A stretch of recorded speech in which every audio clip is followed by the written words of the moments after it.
It is indeed a beautiful weather night in downtown Cincinnati and a special night at Great American Ballpark. Reds looking for a 3-game sweep over the Houston Astros for the second time here on the home front this year in the finale of this 3-game series. And of course, we talked about it being a special night. HOU McCoy night. 37 years a beat writer from a Dayton Daily News in the Baseball Hall of Fame, and honored on this second to last homestand that he will be covering the Cincinnati Reds, honored by many, including his good friend Aaron Boone. And just moments ago, HOU throwing out the first pitch here tonight. Hi again, everybody. Alongside the Cowboy, Jeff Brantley, I'm Tom Brenneman. Welcome, as always, to Reds Baseball. Cowboy, I've known HOU McCoy since I was 10 years old. You've known HOU McCoy for a long, long time, since you broke into the major leagues. And Jim Day said it a moment ago. Yeah, he's in the Hall of Fame. Yeah, he's being honored here tonight. It's a lot more important to be the kind of man and the kind of guy he is, and they don't come any better now. I know. And everyone reads about the stories that he writes and the things that he writes about the Cincinnati Reds, but those of us that get to spend the time with him and to see the insides of HOU McCoy, I guess others probably would feel a little bit jealous if they knew what we knew about the real HOU McCoy, the honesty, the man, the integrity, all of those things that you can talk about with HOU McCoy. He would want us to be talking about what's going on the field. So in his honor, we talk about this Reds team. Back-to-back wins. They played very, very well. And you see, during the 6-game home winning streak, they played exceptionally well. Well, they really have, and it's almost as though the chicken before the egg. Is it the starter's ERA? Is it the bullpen ERA? Both outstanding. Or is it the hitting at the top of the order? Is it the home runs in the middle? Is it just the fact that this club has scored a lot of runs? The bottom line is that I think is this club has played together. You see them all pulling for each other, all moving in the right direction, and all pulling from the same end of the rope. And I think that is the reason that you see these numbers rather than the numbers that we saw a month ago. Boy, especially look at those starting pitching ERA during this winning streak. 3.6. You don't win a pile of games pitching like that. Well, Justin Lear will try and continue this winning streak and the one on the home front for the Reds. We'll talk about him when we return.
matchup, Justin Lear against Yorman Bazardo.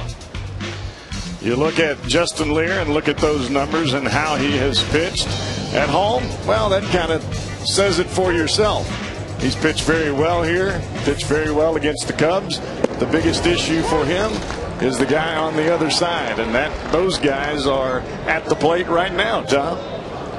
Well, strike one to Michael Bourne. This game is underway. Bourne, a dangerous player, especially if he gets on base, leading the league with 56 steals, a swing and a miss. And Lear quickly ahead at no balls and 2 strikes. Bourne has led off each of the first 2 games of this series, getting on base, scoring once. And that's going to be the big key for Justin Lear throughout this ball game, is to get ahead of these hitters, keep the speedsters off base, not only Bourne but also Matsui, so that when he does have Hunter Pence or Lee or Blum come to the plate, they're hitting with nobody on.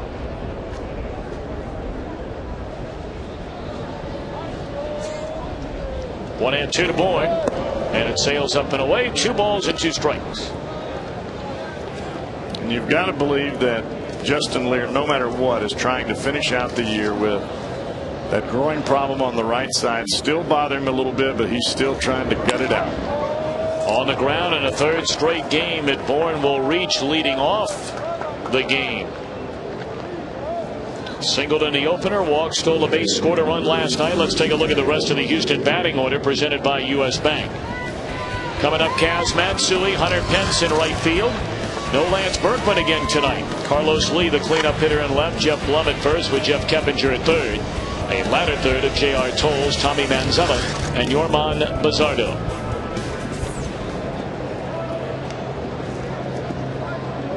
I think 56 stolen bases for Michael Bourne. I think a big thing for Lear tonight, very similar to Wells in last night's ball game, keep the Reds close so that when they have a chance to strike, they can strike and strike big.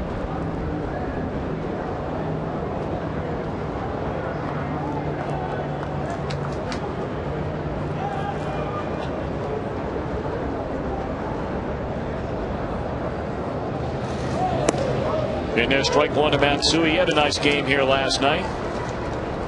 2 hits and 4 at bats, knocked in a run with a single in the first inning, stole a base, scored a run, and then homered, leading off the 3rd. Then Kip Wells, along with Daniel Ray Herrera, Nick Massett, and Francisco Cordero, really shut down the Houston offense the rest of the way. After giving up 3 runs and 3 hits in the first, Houston had 1 run on 4 hits the rest of the night. This should be a double play. They get 1, they will not double up Matsui. Throw was a little bit low to Giannis, so he had to go down there to get it. Make sure he touched the bag before throwing on to first. The Reds defensively presented by Ford. Stubbs in center. Vladimir Valentin in left. Johnny Gomes in right. Roland, Giannis, Phillips, and Votto along the infield. A battery of Lear and Craig Tatum.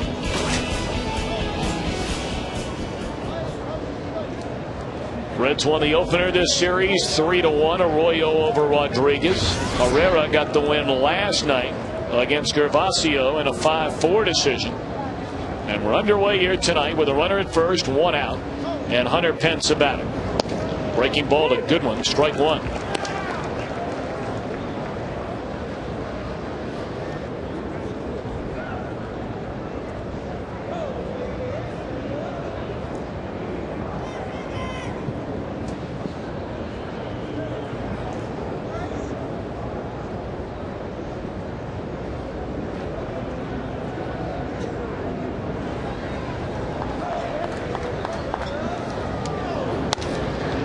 Off the end of the bat, a soft liner into center field.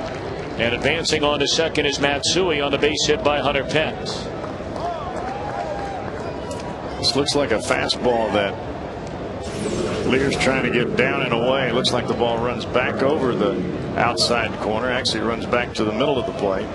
Didn't hit it hard, just hit it just enough, as you said, Tom, off the end of the bat, and just enough to get it over Phillips' head. Well, the Astros knocking on the door again in the opening inning. We mentioned they scored 3 times in the first last night, and here comes Carlos Lee with 2 on and 1 out. I hope many of you had a chance to Check out some of the pregame ceremonies tonight for Hal McCoy, and he'll be joining us in the broadcast booth. A lengthy visit with the Hall of Famer during our game tonight. We're very much looking forward to that. I'm stunned, I know you are as well, Cowboy, that he was able to make it through that speech. Fly ball into right. Gomes will get it shy of the track. Matsui advances on to third, and there are 2 out in the inning. Well, when you've done something for your whole life and it's meant so much to you as it has to Hal, I can't believe he made it either. He must have been thinking about something totally opposite in order to get it through that speech. Well, the Reds were kind enough for the entire McCoy gathering, if you will, not only their family members but many friends, to give them the front gate suite just to the third base side of the press box tonight. There was a huge crowd in there before the game, a gathering. Hal was there, and I mean, he was already teared up an hour before the ceremony, and that's why we thought he has no chance to get through whatever words he had in store, and he made it easily. That is a perfect view, by the way, right there.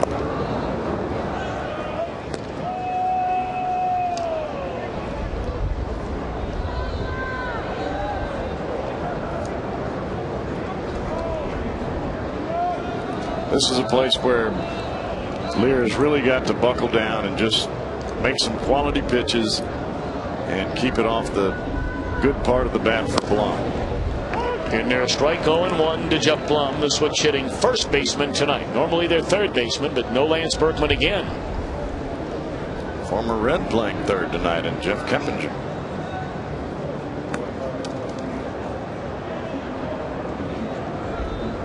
A lot of these Astros are fastball hitters, and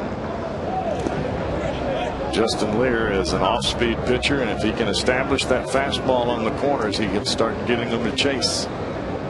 That's really what Wells did last night. After Kip had a tough first inning, after that he got him to start chasing the off-speed stuff, the changeup and the breaking ball.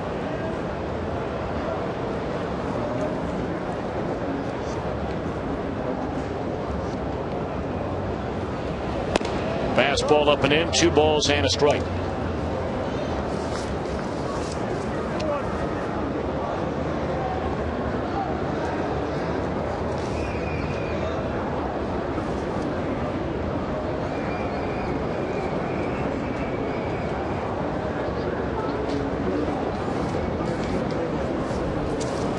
Swing and a miss, and it's 2-2 now on Blum. That goes back to location there. A fastball up and in that Blum has to back away from, and then he takes the changeup and just puts it on the outside corner. You can see where Tatum sets up, and it just keeps running that way, and basically Blum just runs out of bat. Cowboy, how you doing tonight? Everything all right? I'm doing all right. Good. How about yourself? I'm doing very well. Absolutely. Beautiful night. Great day. Everybody rolling right along. Healthy, happy, thank God, and let's keep it going. There's a check swing. Did he go around? They appeal down to third, and no. Says Tim Welke. His brother Bill works at second. Chad Fairchild, the umpire, at first, and Jim Reynolds tonight calls the balls and strikes.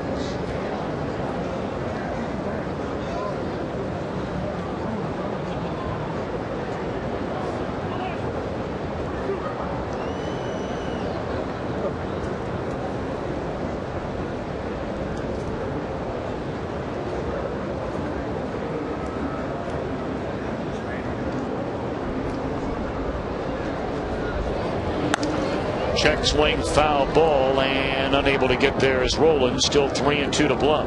Well, how about that? You check your swing, the bat doesn't even make it to the plate, and yet you still hit a ball that's almost down to the corner where the bat boy sits. That's a long way.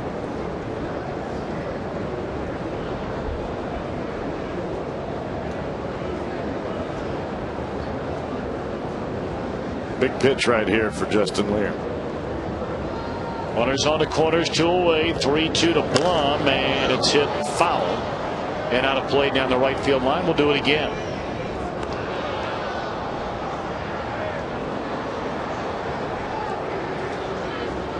Well, you look at what Lear has done, certainly since he's had a chance to go into this rotation, coming off a great season at AAA. Now, granted, a guy who's been around a long time. but has very much put himself in the mix to be a candidate for that number 5 spot in the rotation looking ahead to next year, and it looks like he's going to get out of first inning trouble. Giannis backs up to short left. Inning over. Reds are coming up.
Dealer today for some of the best deals of the year. By State Farm, like a good neighbor, State Farm is there. By Dodge, grab life. By Just for Men, stay in the game with Just for Men hair color. And by Skyline Chili, you know it's Skyline time when you get a craving for a 3-way or cheese conies. Al McCoy enjoying a night off, if you will. A night in his honor here at Great American Ballpark.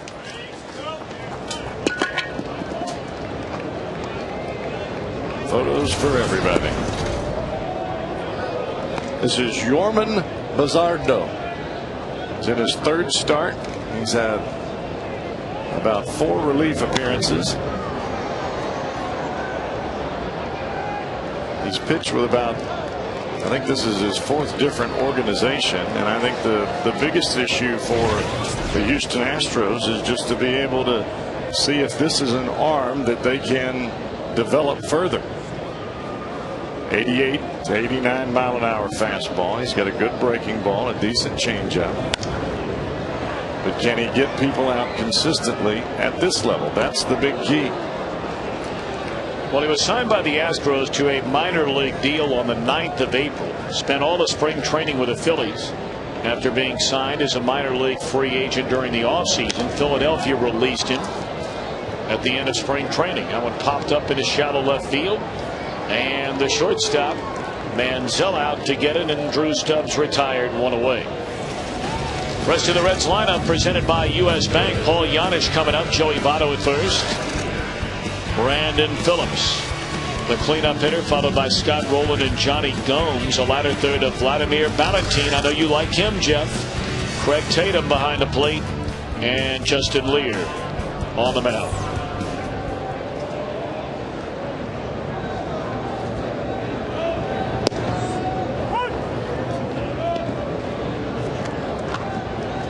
One to Paul Giannis. What a night he had here last night. 3 doubles.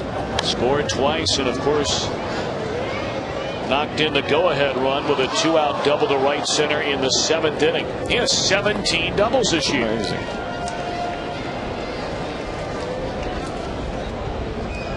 Back to Bazardo. A 9-game winner with an ERA at 3.20 this season to AAA Round Rock. There's a broken bat roller down to third, and Keppinger throws out Giannis. Prior to his promotion, Bazardo ranked 2nd in the Pacific Coast League in ERA, trailing only his highly touted teammate Bud Norris. We saw Bud Norris in spring training. Yes, we did. Yes, sir.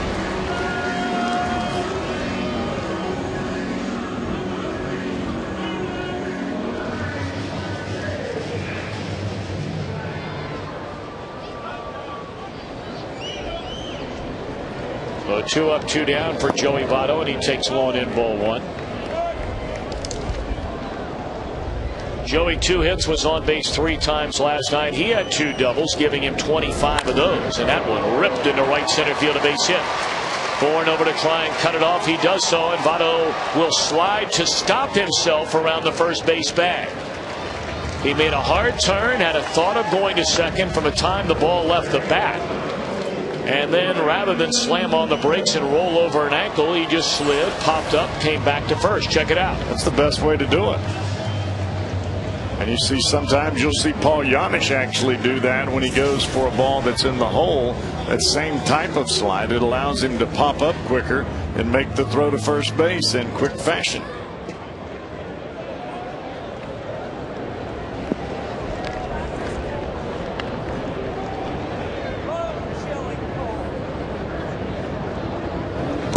Swing and a miss by Brandon Phillips. Brandon at 276, 20 home runs, 89 runs batted in, 11 away from 100 on the year. He's also 4 doubles away from 30 of those.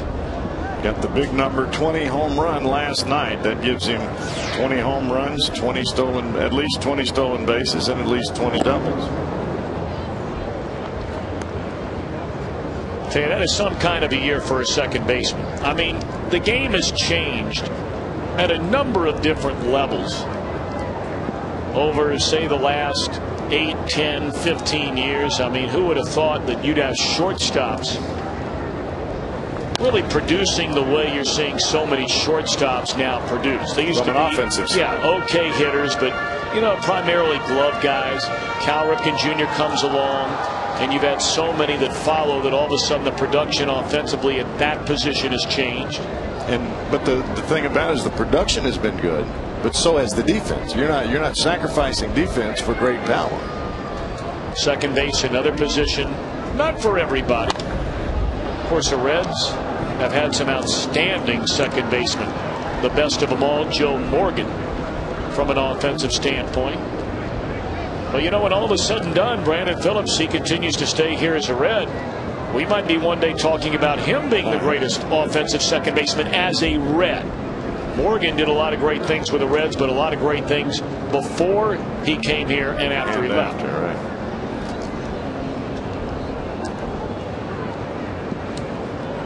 I don't want anybody to misunderstand what I'm saying. I'm not saying that Brandon Phillips today is the same player Joe Morgan was. Don't misunderstand me. Just saying, when all is said and done, the way he's going, and let's face it, you talked about the 20-20-20 club that he reached a couple of nights ago with a home run. He's the first Red ever at any position to go 20-20-20 in 3 consecutive years.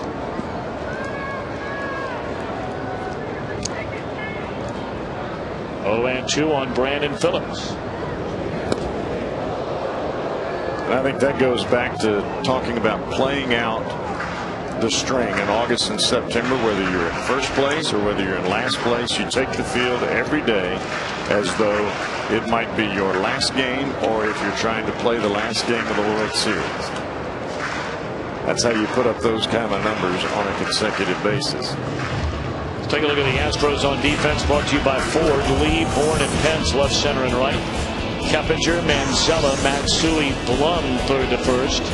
Bizzardo and J.R. Tolles, Houston's battery tonight.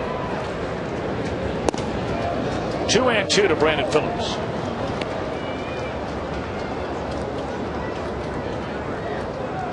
And Bizzardo so far looks pretty good as far as his location. I thought I was going to see a pitcher coming out that was a hard thrower that didn't have any idea where the ball was going, but he's been able to throw 3 or 4 different pitches and keep them pretty near where he wants them to be. Hardy on a fastball as Phillips, but able to foul it away and stay alive.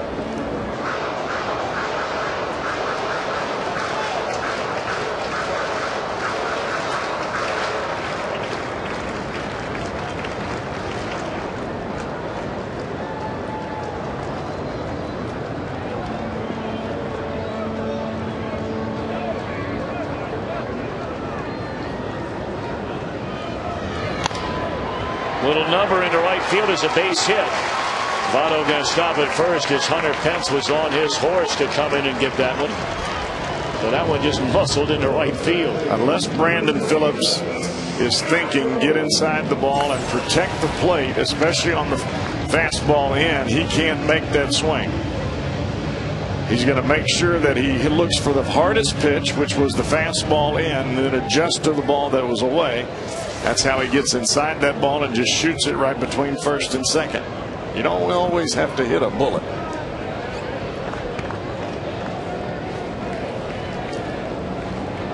Now Scott Rowland with 2 on and 2 men out. Rowland delivered in a big way here last night. Sac fly RBI in the first inning, and then tied the game with a double to straightaway center field in the 2-run 6th.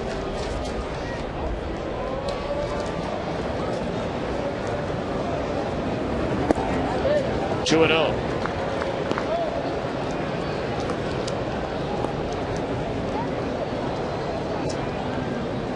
Reds beginning play, 13 games under 500, but we brought up the last 2 nights. When the series began, knowing you had a 3-game series with Houston here, 3 more in Houston on the next road trip, as that one is fouled away. 2-1 to Rowland.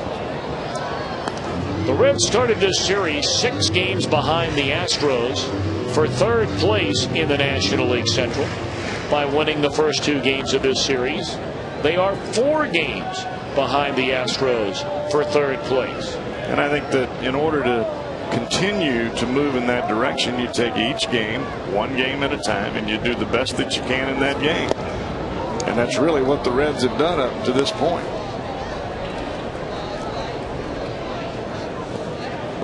Well, they were on quite a roll when they left Great American Ballpark on their way to Atlanta. Played very well down there against the Braves. Then just ran into a team that perhaps has destiny on its side this year in Colorado. And dropped 2 out of 3 over the weekend to the Cubbies. 3-2 to Rowland. Runners will get started with 2 away. And I think that's the one thing that this club is going to do as time moves on, is they're going to continue to play better as a collective unit in those situations where they lose a game or 2 in a row, and be able to come back and really force themselves to go out and put together a 2-1 win or a 3-2 win, whatever it takes to get back on that streak. Boy, Rowland had a good pitch to hit right there and fouled it straight back.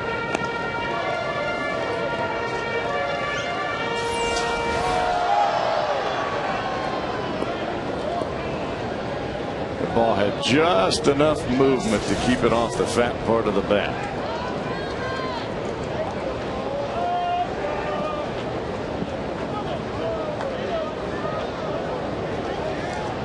Twenty-fourth pitch in this opening inning for Bizzardo. Again, it's 3-2 to Rowland.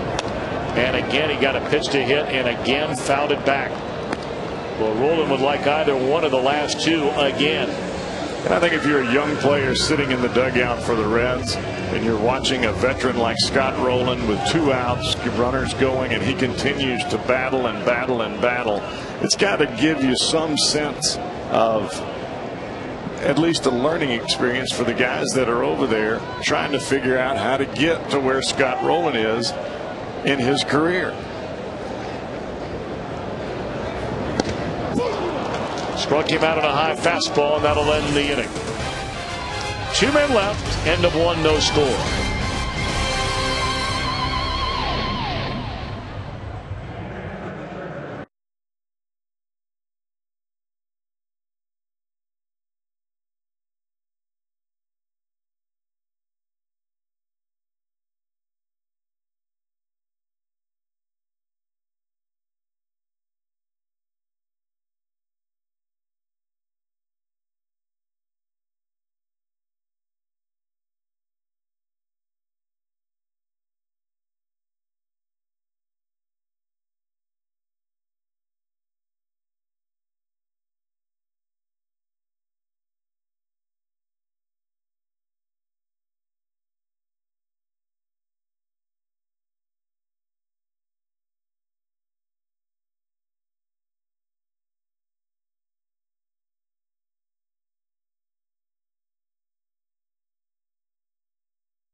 By Elkin Elks, serious lawyers for serious injuries.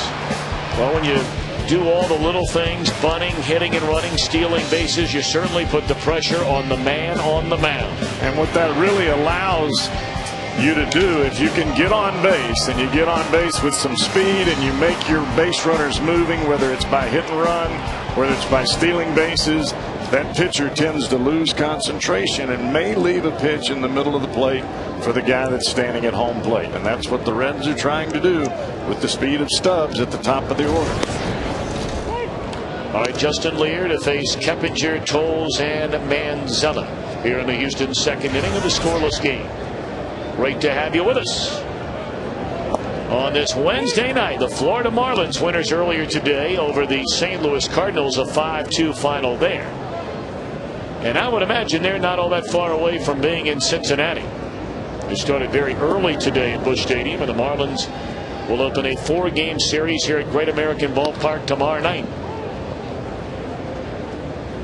Marlins going into play today are 4.5 back in the National League wild card. Things getting tight in that wild card. The Giants winning back-to-back games in their series against Colorado. And probably pretty safe to say tonight is the single biggest game of the year for the San Francisco Giants.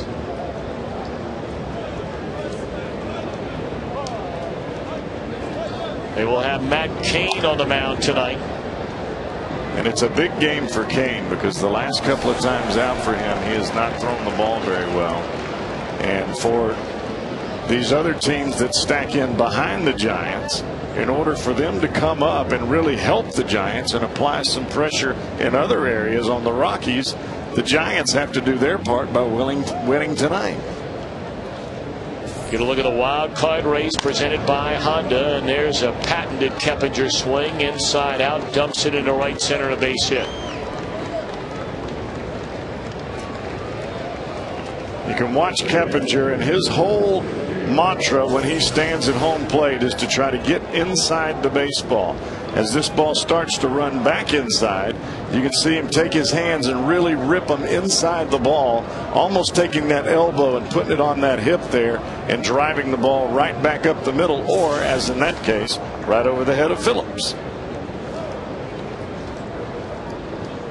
Third hit for the Astros against Lear. Leadoff man aboard here in the second, and it's strike one to J.R. Tolles. Now here's a young man, Cowboy, who's still very young. He's only 25 years old. But they brought him up a couple of years ago thinking this is going to be their guy for the future. It hadn't worked out that way so far. It is tough to learn fast. You can ask Homer Bailey, you can ask Drew Stubbs, you can ask anybody that comes to the big leagues at an early age, and everybody expects you to be great right off the bat. It ain't that easy. No, sir.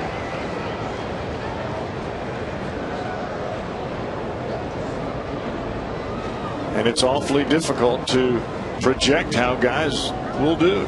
Jay Bruce is one of those same types of guys. Everybody loved the way that he was swinging the bat down in AAA, and now he's got to do it up here. It's not that easy. It's tough. I don't think they have quite the same technology down in the minor leagues as far as breaking down every single minute bit of swing or pitch or whatever it is that you make as they do up here in the big leagues. Because it seems like they got you down to a scouting report. They even know who you're calling on your telephone. It seems like sometimes. That is a fair ball by Votto up the first base line, and ricochets out for Gomes to get.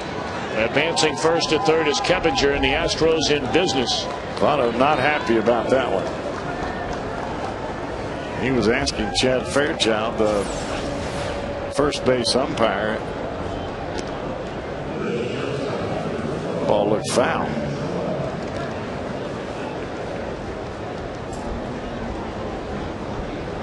You could see it off the mouth of Joey Votto. He just kind of mouthed the word foul as he spun around as the ball ricocheted down that right field line. Either way, Justin Lear's got a little work to do here.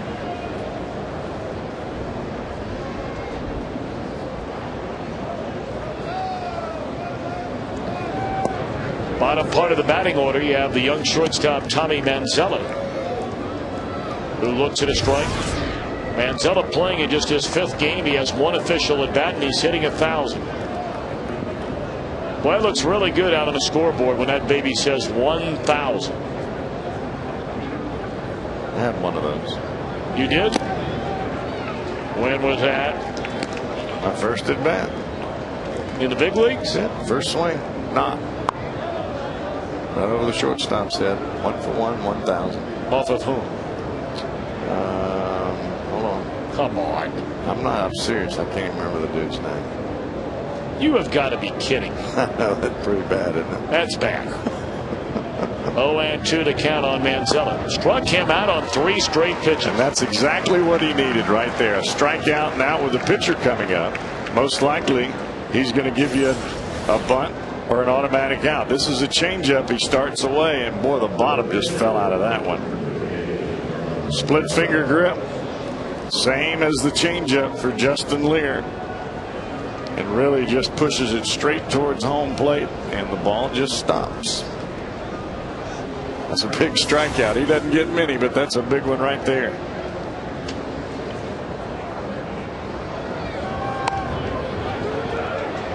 Back to the mound. They go to second for 1, throw to first, and Basardo able to leg it out. And the only way that Justin Lear is able to do that, he knows that he's getting a bunt, and he knows what kind of arm his shortstop has in Giannis. And he bunts the ball. Lear gets right to it. The ball bounces right up to him. And without knowing that Giannis has that rocket arm, you don't even think about taking that play. And Keppinger did not go because of the fact that Justin Lear is right there in front of him, and he's watching the play. Reds catch a break right there. I've never understood that from a strategic standpoint, having the pitcher bunt with 1 out. I've never understood it. Not saying that I'm right and Cecil Cooper's wrong, but you're demanding a 2-out hit. They get a ground ball for the forced out at second, and how about Lear? Runners on the corners with nobody out, and does not give up a run.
Fox Sports Ohio brought to you by your Cincinnati and Northern Kentucky Toyota dealers. Visit buyatoyota.com. By JTM Food, Family Fun, JTM. By Geico, 15 minutes could save you 15% or more on car insurance. Visit geico.com or call 1-800-947-AUTO. And by Jeep.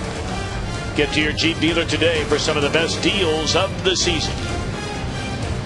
Main concourse at Great American Ballpark in downtown Cincinnati on a beautiful Indian summer night. Brian Holton. That's who I got my first hit off of on my first swing of the big leagues. There was a time he had real good stuff if he'd not been hurt. Well, he struck out 8 or 9 that day, I think. Struck out a bunch of them. Except me. I raked him right over the shortstop. 2-0 whack.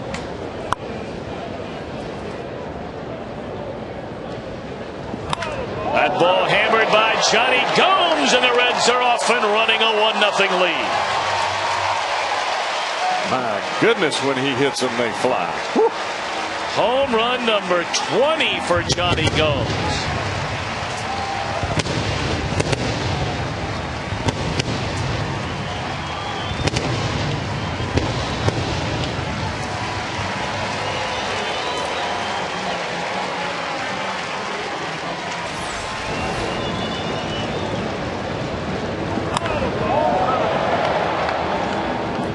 That was a breaking ball that stayed in the heart of the plate.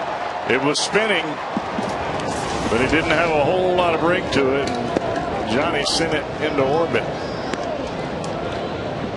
Truly a remarkable year for Johnny Gomes. I mean, all things considered. Reds bring him in after his career looked like it might have been on the downward spiral in a hurry. After initially breaking in and arriving with a bang in Tampa Bay.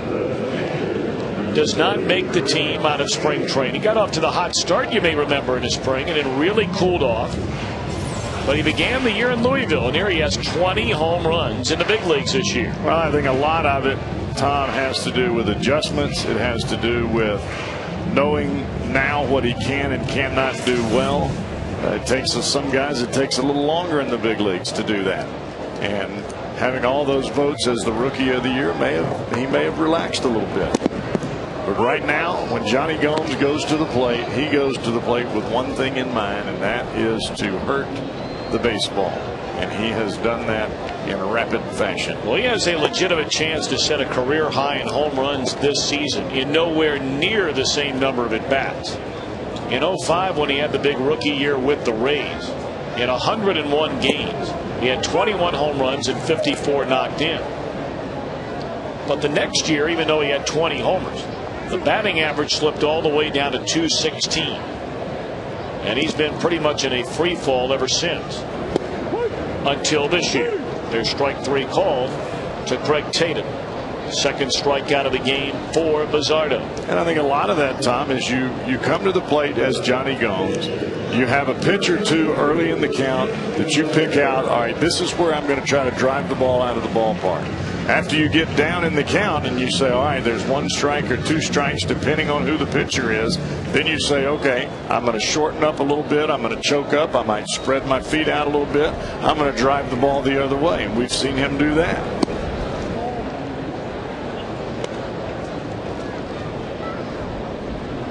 Cuts down on the strikeouts, adds to the batting average.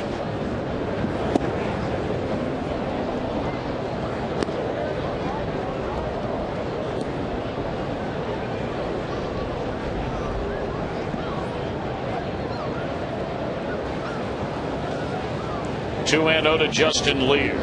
Reds leading 1-0 on a home run by Johnny Gomes, leading off this bottom of the second inning.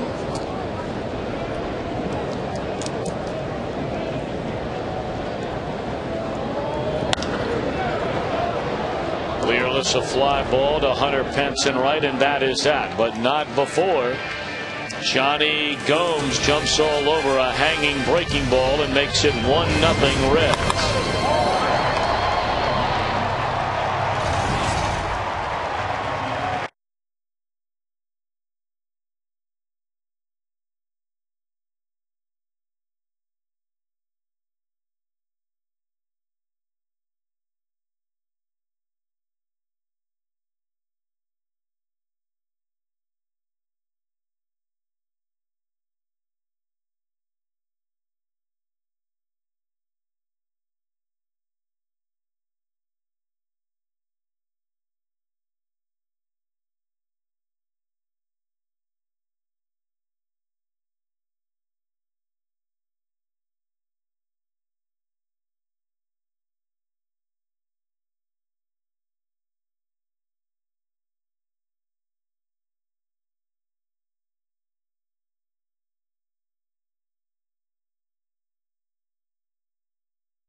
quote of the game from the man of the night, Hal McCoy.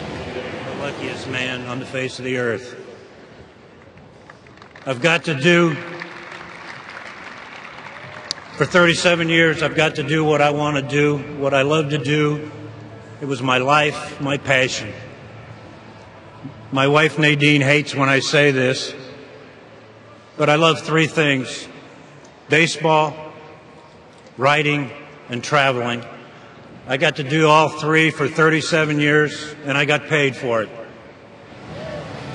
The longest tenured baseball beat writer in the country, in the Baseball Hall of Fame, his night tonight. And I know there are a lot of guys out there, Hal, that are watching and looking at you now and from the pregame ceremony, and they're saying, how can a guy that looks that good think about retiring? I sincerely mean that. Well, there aren't a lot of guys that look as good as you look that are retiring. Well, I appreciate that, and I wish I wasn't retiring, to tell you the truth. I would still like to do this some more, but circumstances prevent it, so it's on to something else. And I'm not going to retire. I'm just not going to be a traveling beat writer anymore. What do you want to do? Right. You going to write a book, did I hear? I'm definitely going to write a book, yes. Do you know what it might be about yet? 37 years of covering the Reds. I mean, it might be an encyclopedia. That'll be a great book. I mean, it'll be a great book. I mean, no one really knows. It will be a great book, I can assure you. No one knows. And when I say no one, I literally mean no one. Not my dad, not anybody that's been an executive with this franchise for the last 37 years, no one who's been in uniform for this franchise. Obviously, nobody's been in uniform for 37 years with this franchise or any other franchise. But the point I'm making is there's no one that could write a book about nearly 4 decades of Reds baseball that would be more qualified and do a better job of it than you would. Well, yeah, I've been around a while. I don't know about your dad. Your dad's been here all but 1 year that I've been here. He's seen it all, too. Has it been an overwhelming day? Are you having a good time? That was my first words just when I walked into the front gate suite over there, and it was jammed people to people. It just took my breath away. And to have some writers come back. That one launched deep into the night, and this game is tied at 1. To have guys like Rob Parker come down from Detroit and Chris Haft come in from San Francisco, you know, Chris guys Haft I work is here, with. huh? Chris Haft is here, yes. It's just that's a perfect word. It's just overwhelming, you know. He was here with you when I was here. Yes, he was. He worked for the Enquirer. And a lot of people forget Rob Parker was here. He was here for a number of years. He was also here with the Enquirer. I've been through 17 Enquirer beat writers. Is that the number 17? Wow. I may have forgotten, so I wrote it down not too long ago. Bob Herzl was in that. Bob Herzl was number 1. Yeah, he was the first guy that I competed against up to Enquirer. Yep. 17 in 37 years. Man, that is amazing. Yep. You know, we've talked about it a little bit earlier on. Your favorite games / events that you've covered during your 37 years as a Reds beat writer for the Dayton Daily News, and number 1 on that list, the '75 World Series, the Reds downing the Boston Red Sox, and the list goes on and on. We've talked about a few of them already. We'll talk more about them throughout the night. But from a team standpoint, what team did you enjoy covering the most as a group? 1990, no doubt about it. Number 1, love Lou Piniella. And number 2, that team was not predicted to go much. You know, second place, have been finishing second. They go wire to wire. They start out 33-10 and then hold on and go all the way. Big underdogs in the 1990 World Series against the Oakland A's. They go 4 straight and win. That was fun. That was a lot of fun. they were good. They were very good. The Nasty Boys, yes. I got so tired of hearing "You Can't Touch This" by MC Hammer, I could scream. But every time they won a game, they played that at full volume in the clubhouse. It ain't bragging if you're telling the truth. And they could not touch them either. No. Any of the 3. 1 ball and 2 strikes on Hunter Penn. So 1-1 game, a home run in the Reds' second, I beg your pardon, by Johnny Gomes and Kaz Matsui to begin the Houston 3rd inning. Hal McCoy from the Dayton Daily News with us here in the broadcast booth, was honored on the field here at Great American Ballpark before the game. Your favorite Red, and we're going to put this back up here. Eric Davis. You know, people ask me how the same time, in the short amount of time that I was around early on, and when people ask me that question, I'll say among my all-time favorites is Eric Davis. That one into left center field. This will be extra bases for Hunter Pence. And he's going to make the turn and come to third. Giannis to throw right on the button. See you later. Don't challenge that arm. No, sir.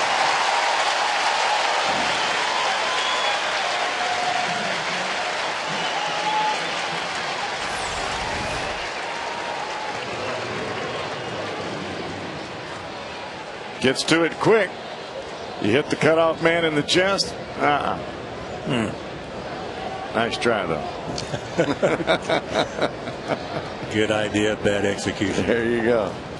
But Eric Davis, why is he your favorite Red? Many reasons. When he came to the team, everybody thought he was going to be the next Willie Mays. And he started out that way. Just incredible. Five-tool player. He could run, throw, hit for power, hit for average, and a great guy. That's what I like most. Yeah. A great personality and a great guy. And I once wrote a column that I'm ashamed of. Probably might have been the only thing I'm ashamed of in my entire career. I linked drugs to Eric Davis as a possible reason why he wasn't traded to Philadelphia. And Davis, of course, was crushed about that. It wasn't true. And he never held that against me. And he even included me in his book. Never mentioned that. Nothing but positive stuff. Remains a friend to this day. And when I went into the Hall of Fame, Louisville Slugger made a nice plaque for me.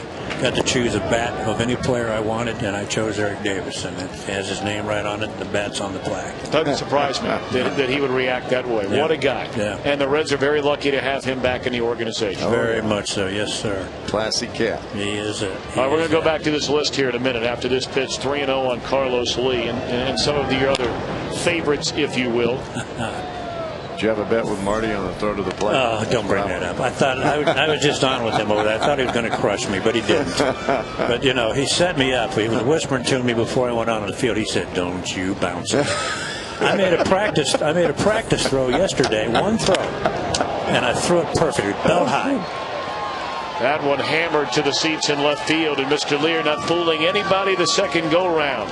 A home run to Matsui, a double by Pence. Thrown out trying to turn it into a triple, and now a home run by Lee to make it 2-1. Lee now 96 runs batted in. 4 RBIs away from his 5th straight 100 RBI campaign.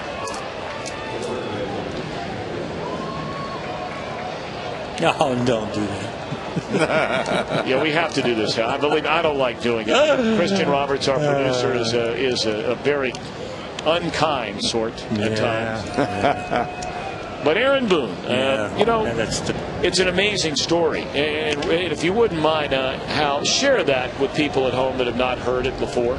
Well, try to give you the short version. That's okay. My eyes went bad in 2003. I had strokes in the optic nerves, legally blind.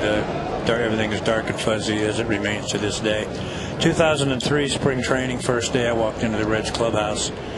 And I looked around the clubhouse. Everything was dark and fuzzy. People that I knew I couldn't recognize. And I kind of had a perplexed look on my face. I was going home. I can't do this. And Aaron Boone saw me. I guess he recognized the look on my face and came up to me and asked me what was wrong. And I said, "You're probably seeing me for the last day. I'm quitting. I can't do this." And I told him why. Grabbed me by the arm, took me to his dressing stall, sat me down and pointed his finger at me and said, "Don't you ever use the word quit again. I don't want to hear that. You love your job. You're good at your job. You can still do your job. We'll help you out." And he turned me around. I was going home. I had dead set. I can't do this. I'm going home. And that definitely turned me around. And he doesn't remember doing it. That's how what kind of a guy he is. That he would do something like that for a writer who has criticized him in the past, and doesn't realize how much he meant to me in adding 6 years to my career. Just a great story. Good man. I mean, good man. The best. Yeah, Right? good. The whole family. Yeah. Oh, yeah. The whole No doubt. family, top shelf all the way. Yes.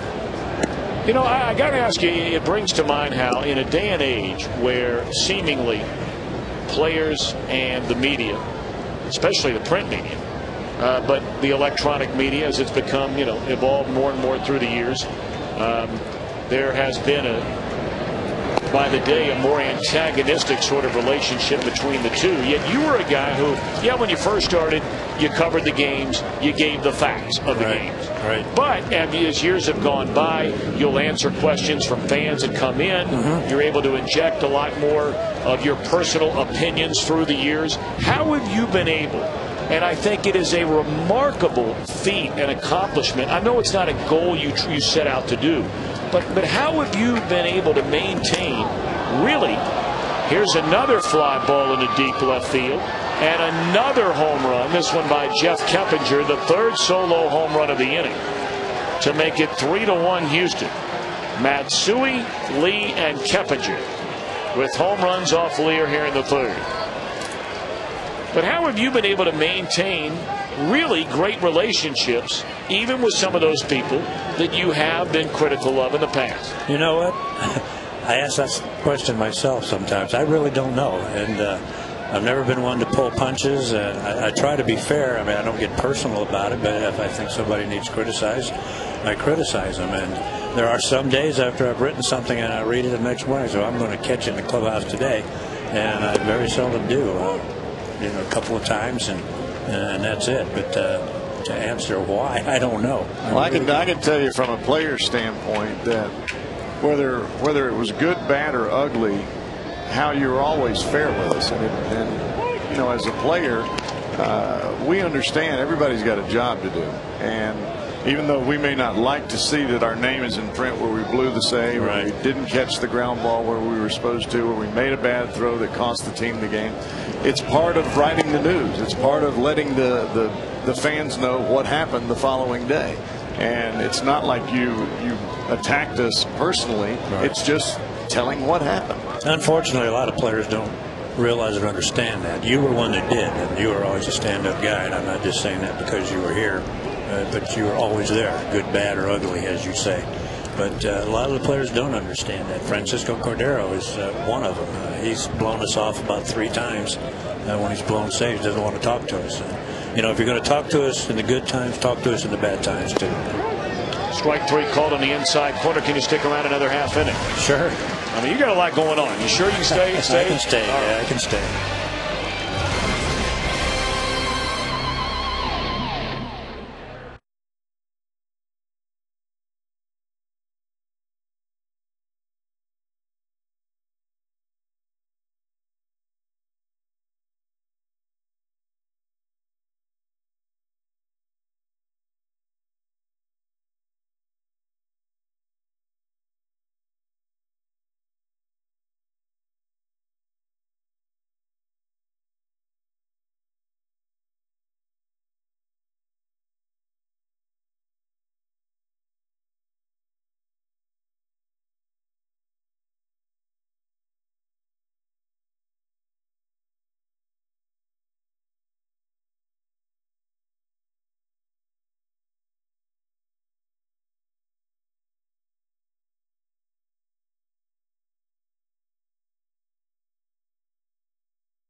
On this way, and if the Reds player hits a Tundra sign in left center or in right center, Ronald J. Gear of Mainville, Ohio will win that Tundra.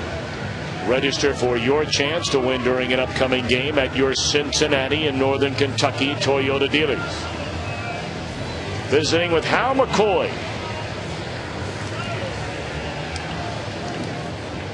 who, of course, was honored on the field before the game tonight, has worked for the Dayton Daily News for 46 years, was enshrined into the writers' wing of the National Baseball Hall of Fame in Cooperstown, and is still the longest tenured baseball beat writer in the country, 37 years covering the Reds.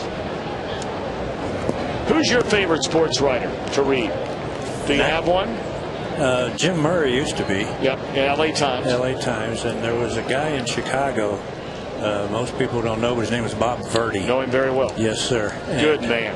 Very good man, and I used to read his stuff, and I would say, I know all those words. I just didn't put them together the same way. He still writes, I think, a Sunday column every week. Yeah, and he writes for a golf magazine or something. But I always admired the way he wrote.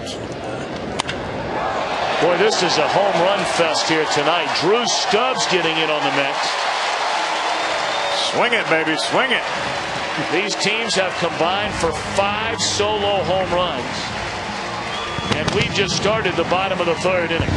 It is a 3-2 Houston lead.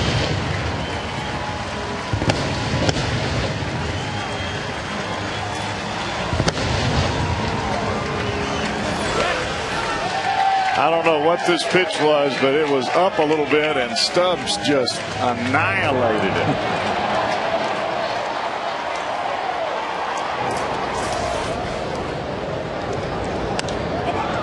Found on a play by Paul Yanish.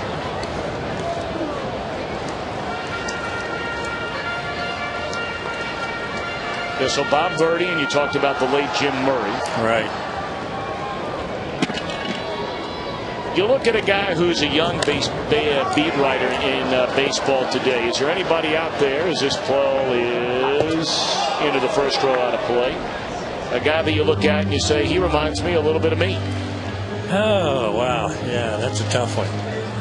Nothing that hits my mind, because I was so raw and scared and frightened and intimidated by the players. And you remember Earl Lawson when you were a kid? Oh, yeah, absolutely.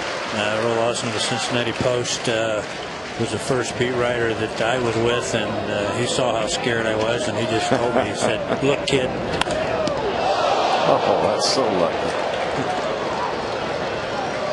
He said, look, kid, keep your mouth shut, follow me around, listen to me, and you'll learn how to do this job. And he was right. He was my mentor for 2 years, and I did just that. I followed him everywhere and listened to him and kept my mouth shut. And he introduced me to all the sources and all the people in baseball that he had, some that remain friends with me to this day. So I'm forever indebted to Earl Lawson for what he did to me.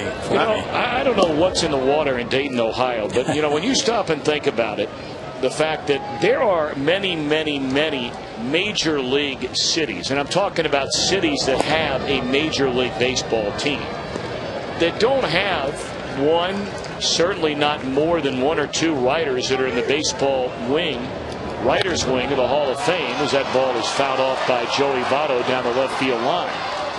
Yet the Dayton Daily News, if I'm not mistaken, there's 3 of you in there. Correct. Remember so well an Ohio University alum, Ritter Collette, and all the many years he had from the Dayton Daily News, and of course Cy Burek for many, many. All 3 of you in the Baseball Hall of Fame. Yep, it is amazing. That's got to be a record, right? For a city that doesn't have a major league team. Right. Up until Nick Peters of the Sacramento paper went in last year, I think the Dayton Daily News was the only paper that was not in a major league city that had at least even 1 guy in the Baseball Hall of Fame. Wow. The Dayton Daily News has 3.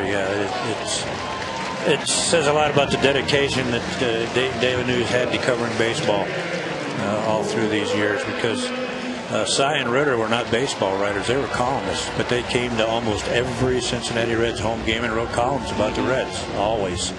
And they would make some road trips, too. What city are you going to miss the most, not traveling regularly?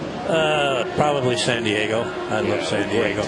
Great town. There's nothing bad about it. The weather and the people and the ballpark and the restaurants, just everything's good about it. Have you started writing the book? Right here, up here in my head. Okay.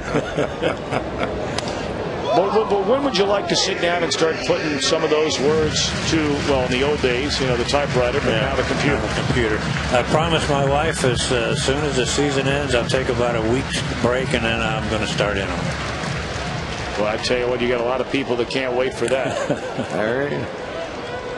If you had a chance, if somebody else came along, yes, another paper, yes, and they said, hey, you know, this is a Hall of Fame guy, he's done a phenomenal job, and we'd like to keep him on the beat, would you do it? Absolutely. In another place? In another place, yes, I would. Well, there you have it out there. I mean, this is on satellite TV. I mean, there you go. That's all you need to know there.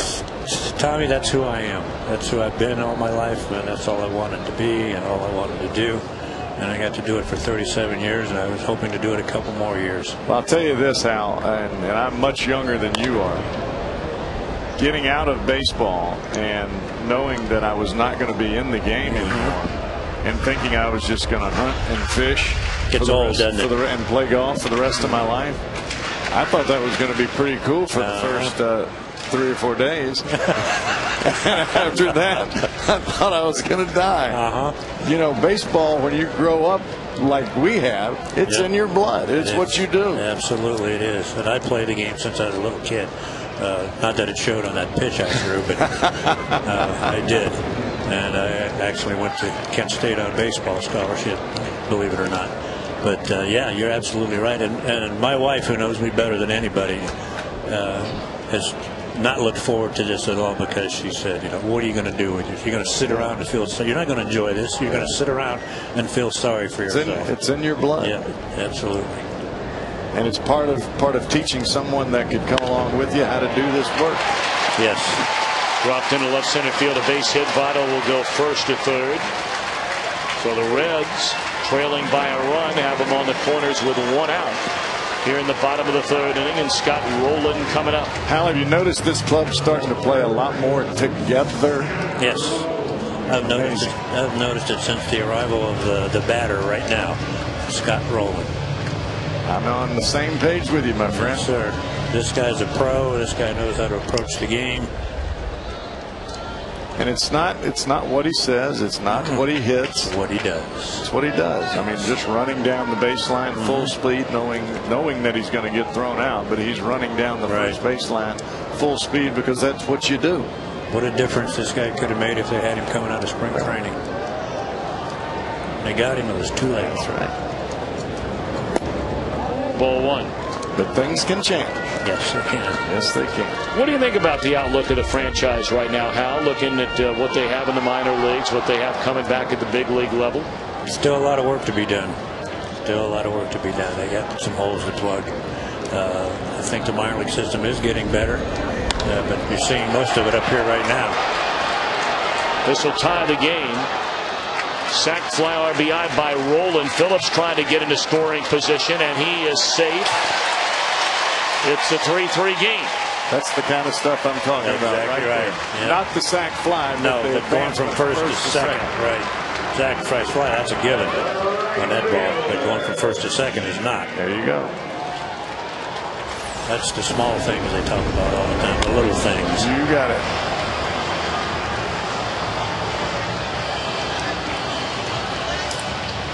So Rowland knocks in his 3rd run in the last 2 games, given 14 since joining the Reds. And with a go-ahead run in scoring position, Brandon Phillips. Here comes Johnny Gomes, who clubbed a home run off the facing of the second deck. His first time up.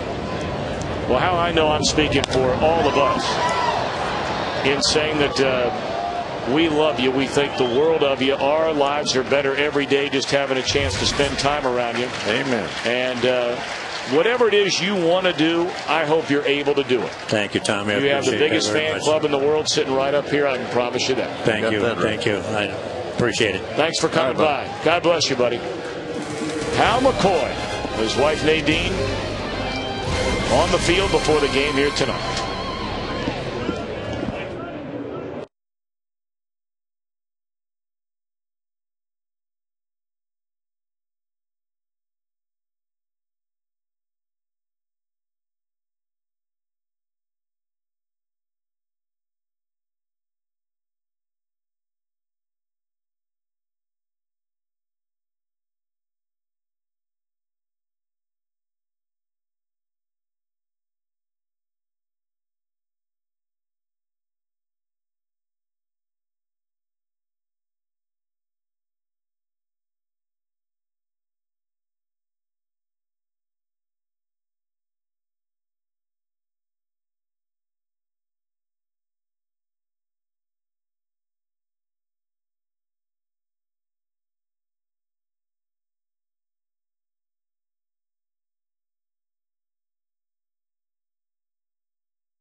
authority of the Cincinnati Reds and may not be reproduced or retransmitted in any form, and the accounts and descriptions of this game may not be disseminated without the express written consent of the Cincinnati Reds.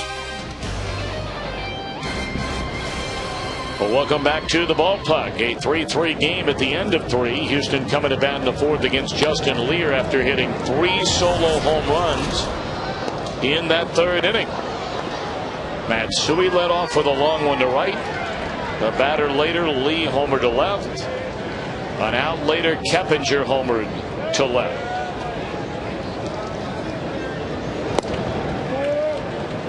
But from what we've seen, granted in only 8 starts from Justin Lear, more times than not, he's the kind of guy where, okay, might have a hiccup in 1 inning, and then the next thing you know, you'll look up on the board and he's starting the 7th inning. Right, and I still think, Tom, that there are some lingering effects from the groin injury. I don't know that he's totally 100%, but this is Justin Lear. He's going to take the ball, and he wants to be out there every 5th day. Swing and a miss by Manzella. 2nd time he struck out tonight. All right, let's take a look at our Aflac trivia question on this Wednesday, September the 16th. What is the team motto for the Durham Bulls? Part of our movie. What's a word? What is this we're doing this week? There's a pop-up. Our movie text poll.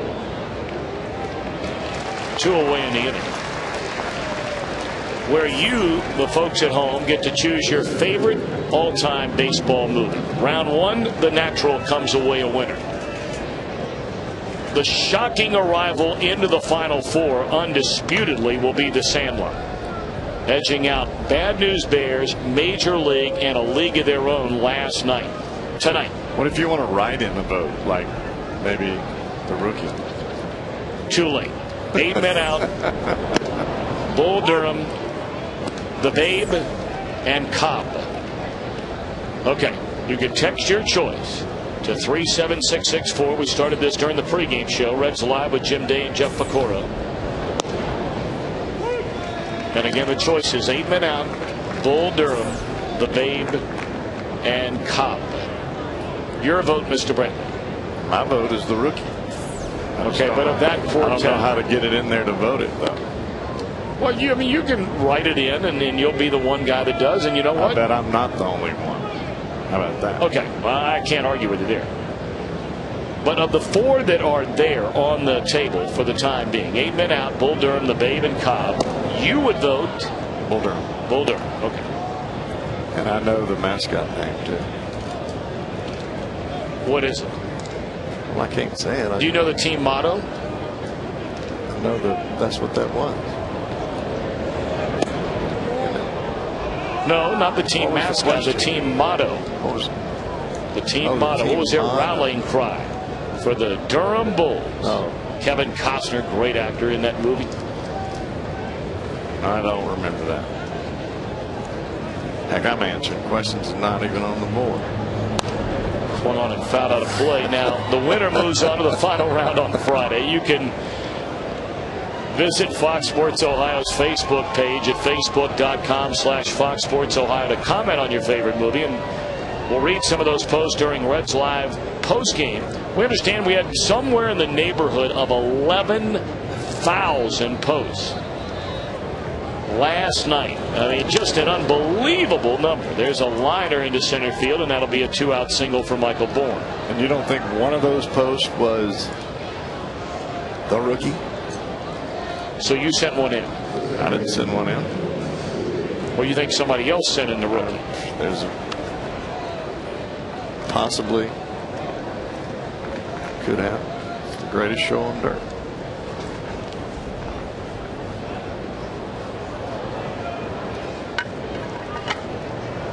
Well, we will find out shortly. And the final voting will be announced in the postgame. We understand that those texts are just pouring. Hundreds. Every handful of minutes, apparently. That's what I'm told.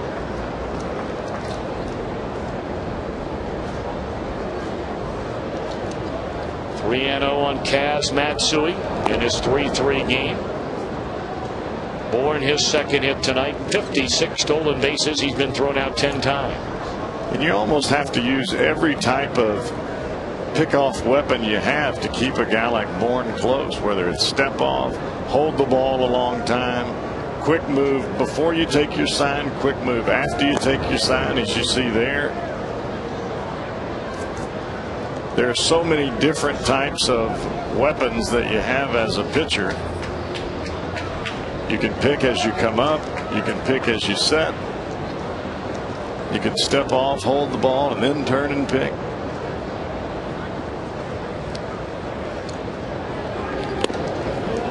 But holding the ball to keep Bourne from stealing it, to me, is probably the best weapon available.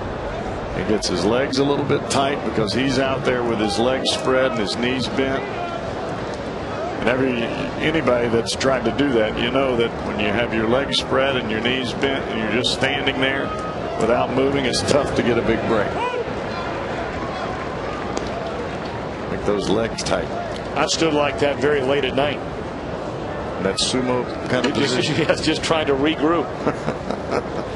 A little yogaism, standing yoga. Well, it's one way of putting it. 1-1 to Kaz Matsui.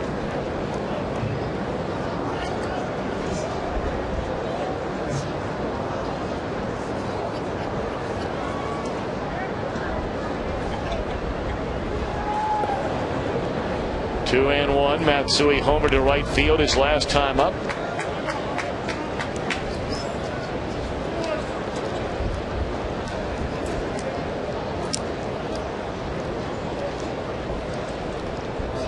Reds trying to win their 7th straight game at home. They've won the first 2 games, obviously, of this series. This is the final game. There goes Bourne. And a throw down to second base is not going to be in time. It's into center field. But Bourne will stay put. And that guy is a base stealing machine. He can fly. And it's a good thing that Stubbs was breaking on the run, because that ball looked like it popped off the leg of Bourne, and if the center fielder's not breaking in at the same time, he can pick it up and take off right on for third. But when he turned around to look, he saw Stubbs coming in. There's no break now. Our statistician in the booth, Mark Wagner, reminds me Michael is born to run. It sure seems that way. And that would be B-O-U-R-N, to run. You got it. Was he born in the USA? Can you name the band? We know Born in the USA, yeah, right? Yeah. What about Born to Run? Who did that to?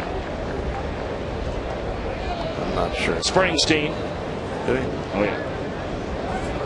He did them both, huh? Yeah. Up and away, and that's ball 4 to Matsui. So now 2 on and 2 out for Hunter Pence. Well, each and every time that Lear comes, before he even starts his stretch, he's got the ball down by his leg, and he's got the hardest grip that you have to get is that split finger, because you have to get so far in, and he gets that grip first in his hand. You can see the grip right now before he ever starts. That's why it's so difficult for him to make a pick when he does make a pick, because he starts with that split finger grip into the side. You can see him go into it right there in his hand. He's in the split finger grip right now, and then as he brings it up into his glove, he'll change out of it to whatever grip he decides to use coming home. Well, he's going to try and wiggle off the hook again tonight in 3 2/3 innings. The Astros have had 10 base runners in the game. They left 2 on in the first, 2 on in the second, scored 3 runs on 4 hits in the third. They have a 2-out single and a walk here in the fourth. And now it's 0-2 on Hunter Pence. Well, the first pitch that he threw to Pence was a split finger, because he didn't change out of the grip that he had from his initial grip from the split. That one looked like he changed from the split to the curveball, and Pence was way out in front. I think if you just keep it slow and away from him, maybe bounce it. rolling to the bag. And the inning is over. 6 left on base for the Astros. Hitless in 6 at-bats with runners in scoring position. We're tied at 3.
Trivia question tonight. The motto, the team motto of the Durham Bulls in Bull Durham, the movie. And you said it, Cowboy. I did. The greatest show on dirt. On dirt.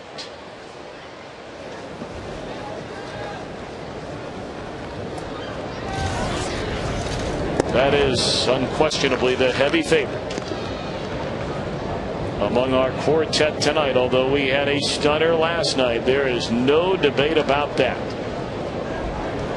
Going into play, if you will, last night, we figured it would be a neck-and-neck race to the bitter end between Major League and Bad News Bears. And the Sandlot just blew everybody out of the gym. Well, you have to remember that there are a lot of young people on Facebook. And there are a lot of young people that stay up late sometimes in their room on Facebook, and they may have voted for Sandlot being their favorite movie while their parents were asleep. And you know you're right about that. And you know what? I also believe that, and you know this because you have young kids. I have young kids. You've seen that movie. I have not. I'm going to make sure my kids get a chance to see it. That one's shot into right center field, and this will be extra bases for Vladimir Valentin. And he will stop with a leadoff double. But I'm sure you have a lot of moms and dads that, are watching the ball game with their kids, and they said, "Oh man, we love that movie, Dad," or "Mom, we love that movie. Let's vote for that one." Well, I would have not been able to vote for my favorite movie, which was the Bad News Bears, if I had been sitting in there with my kids, because they would have wanted to vote for Sandlot. But then again, you can't vote for your favorite anyway. I know. It didn't make the cutting table. I was told that I could write it in and send it, which is rookie. The rookie for you scoring at home. Ball 1 to Craig Tatum. There's the Sandlot. I'm going to go check that movie out. You and all the guys up here in the booth. Jim Strickler and Mark Wagner and Jesse Jackson and our entire crew. You said, "Tom, you got to get your kids to watch that movie." So I'm going to do it. And generally, recommendations from the trio here in the booth that I just mentioned are something that I would stay very far away from under normal circumstances. 1-1 to Craig Tatum.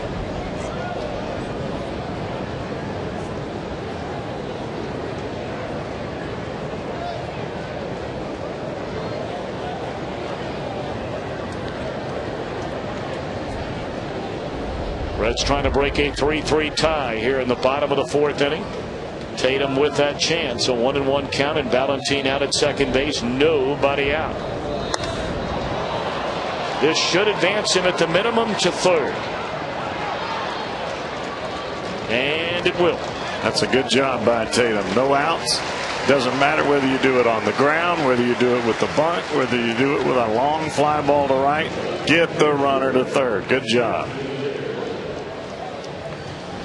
Celebrate the Reds' new spring training home in Goodyear, Arizona this Friday through Sunday. The first 5,000 fans at each game this weekend receive a special limited edition Goodyear Ballpark visor.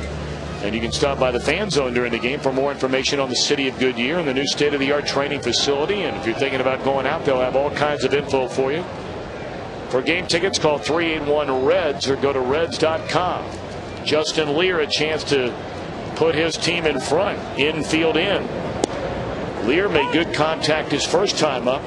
Hit a fly ball to pretty deep right field that was caught by Hunter Pence. More than deep enough to bring in a run from third. And he's got an even better chance now with all of this infield in here. All he's got to do is just dump it right over the grass that surrounds the outside of the infield. Suicide squeeze, and he will put it down to perfection. And he'll reach safely to boot. It had a little air under it, but in the direction in which it was headed, that was just fine. A squeeze put on by the Reds, and Lear gives his team a 1-run lead. Absolute execution to perfection. Bizzardo sees the ball, tries to break to the left to get it. He knows the run has scored. He tries to pick it up with his glove, which is a no-no to begin with. You pick it up with your bare hand once the ball stops. He tries to pick it up with his glove, and then he ends up just punching the ground in frustration.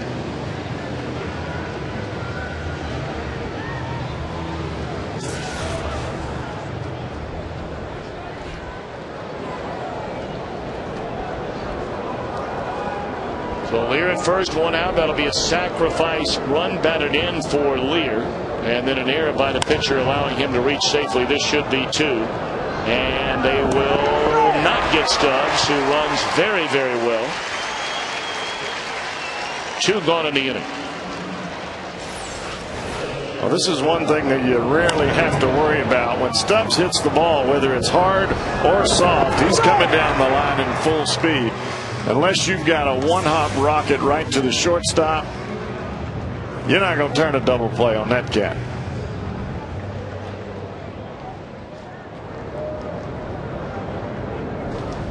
Now Giannis for 2 is bounced to third and hit a liner right back into the glove of Bizzardo in the 3rd inning.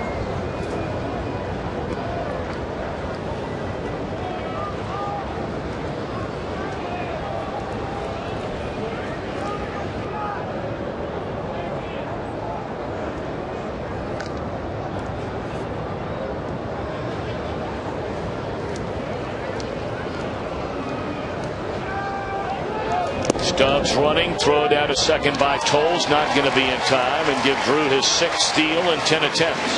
Wow, that wasn't even close. Well, the Reds are doing so many more things from an aggression standpoint.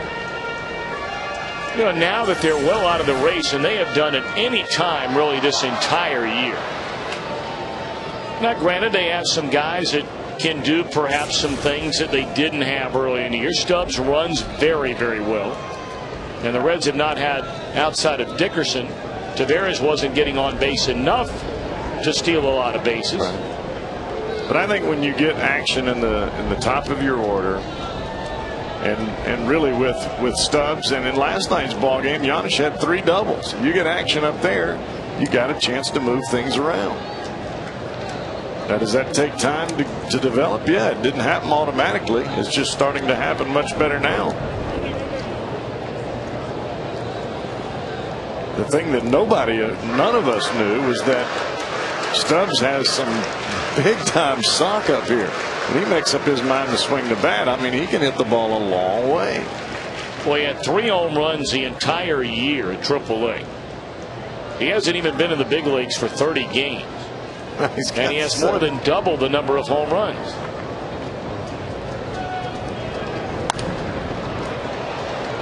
Matsui with feet on the outfield grass picks it up and throws out Giannis, but the Reds break the 3-3 tie on a double, a fly ball, and a suicide squeeze by Lear.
TNT Rapid Rewind.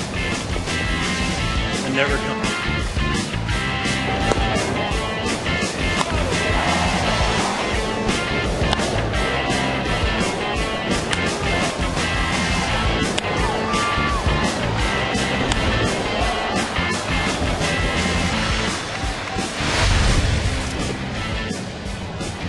Al McCoy night here at Great American Ballpark. AT&T, the nation's fastest 3G network. AT&T, your world delivered.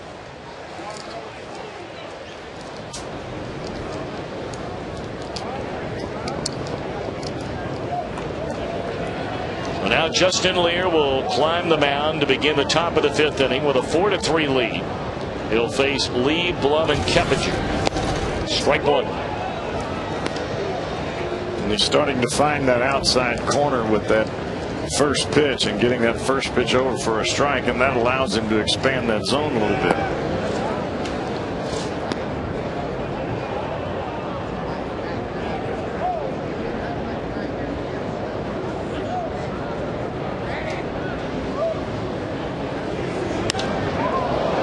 That ball hit a mile. Foul. Goodness gracious, was that touched up. Oh. Tried to run that ball in on Carlos Lee, and it didn't quite get in there. It shows you how strong Lee is. He didn't even hit that ball on the sweet part of the bat and still stroked it.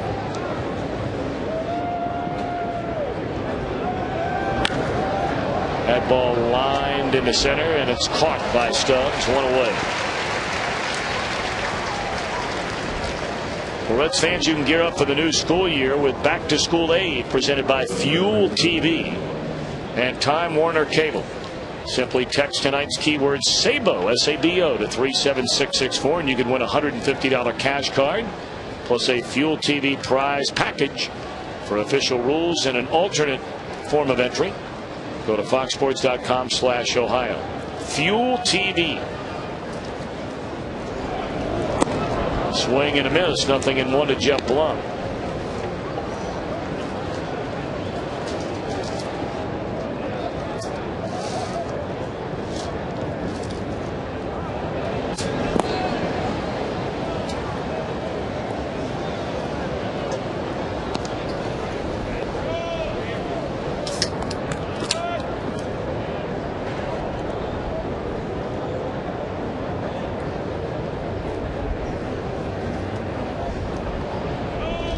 One and one to Jeff Blum, and it's taken up and away.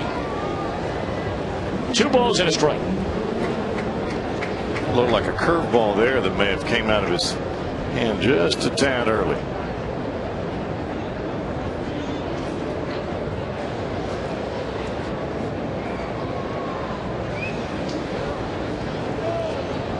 Two and one to Blum, and fouled out of play to even a count. It's amazing how Justin Lear has figured out a way, even though he doesn't have an 89 or 90 mile an hour fastball, he's figured out a way to throw that breaking ball slow enough so that when he does throw his fastball at 85, 86, it surprises the hitter. So it just goes to show you, you don't have to throw the ball 95 miles an hour to get people out here in the big leagues. Now you can't get away with as many mistakes, but you can still get it done. Ball hit pretty well into deep right center field, and this game is tied.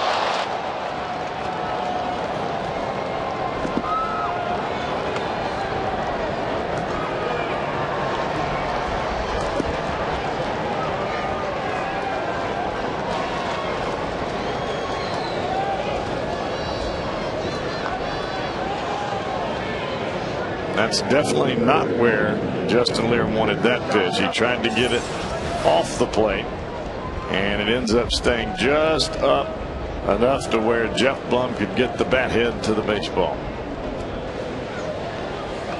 So just like that, a 4-4 game, and Lear can't believe it. He's allowed 4 solo home runs and maybe another.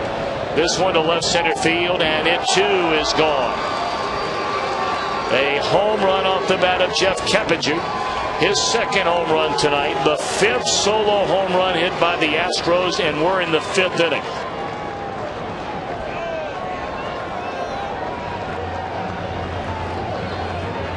Those are all coming on pitches that Justin is trying to get to the outside corner, and they're staying up and not running quite the way that he wants them to run. And a lot of that is extension, trying to get out there. And I think the first thing that Dick Pohl is asking Justin Lear is, he all right?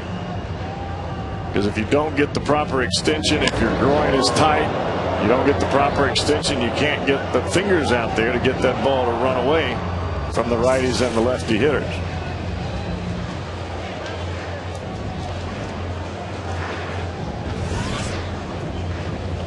Now, you brought up earlier, before this game ever started, and by no means, because you brought it up before he ever even threw a pitch in the game tonight, you very much believe that Lear is still being bothered by that groin injury. Well, and I think that if you're Justin Lear, whether you are or whether you aren't, you want to pitch. And I think that he wants to take the ball every 5 days. I think he would do this in the middle of the season, win or lose. I mean, to give you an idea, he's allowed 5 home runs in this game so far tonight. In almost 50 innings, in fact over 51 innings if you include the first 2 innings of this game tonight, he had allowed only 6 home runs in those 50 innings. And that's what I'm saying. I think that, you know, he's doing the best that he can. I think he's getting out there. I think he's made some mistakes leaving the ball up over the plate, but it's hard not to make a mistake when you can't get the full extension that you need to make. But I give the guy credit for being out there and getting after it.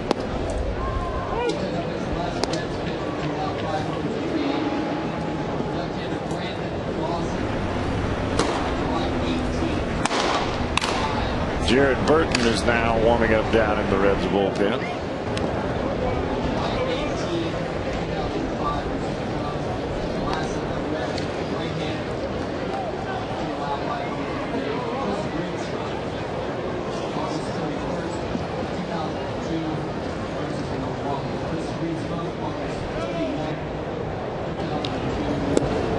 Swing and a miss, strike 3 to Manzella, and that will end the inning. 2 more home runs for Houston, and again the Astros back in front. It's a 5-4 game.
eReach.com Family Day of the Year. That's this Sunday.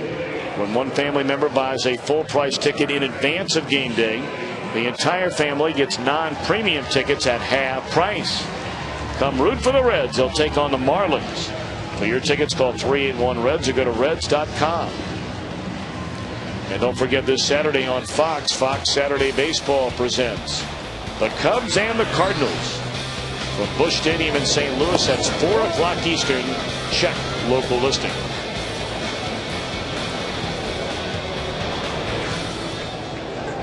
Ball 1 to Joey Votto from Yorman Buzzardo, who every time his team gives him the lead, he has found a way to let that lead get away. Or you can say, well, every time he's gotten the lead, the Reds have taken it right back, which is a good sign. Votto's been on twice tonight. He has singled, walked, and scored a run.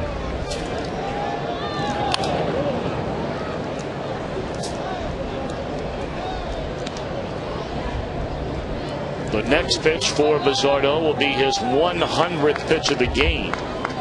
And this is the first batter in the 5th inning. Lear's right around 100. Oh, I beg your pardon. They had just changed that over from Lear to Buzzardo. So he's now at 77 pitches.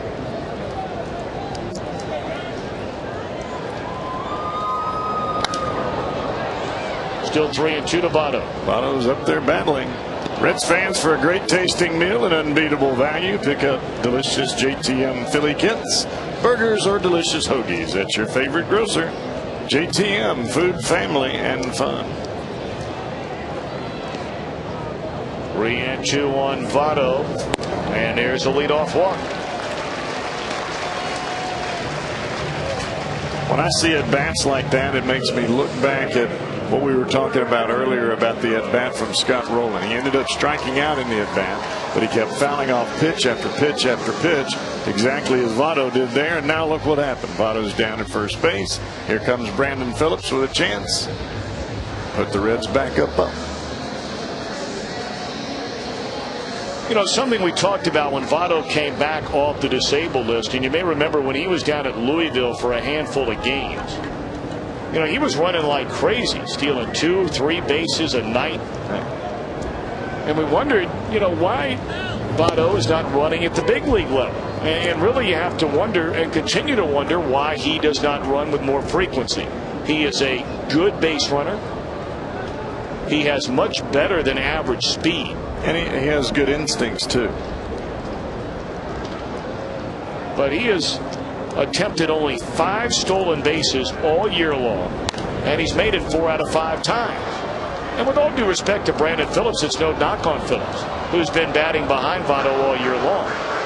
But we're not talking about a cleanup hitter with 40 or 45 or 50 home runs here. Right. We're talking about a cleanup hitter who just hit his 20th home run of the year in the middle of September. I think Brandon would love it if he was standing at second base right now. No doubt. More RBIs for him.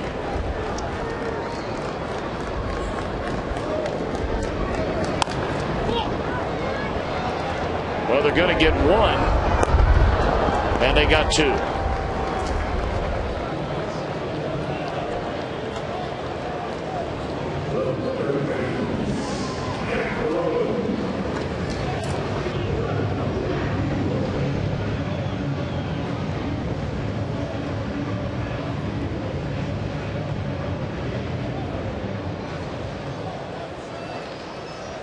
So 2 away in the inning now for Rowland.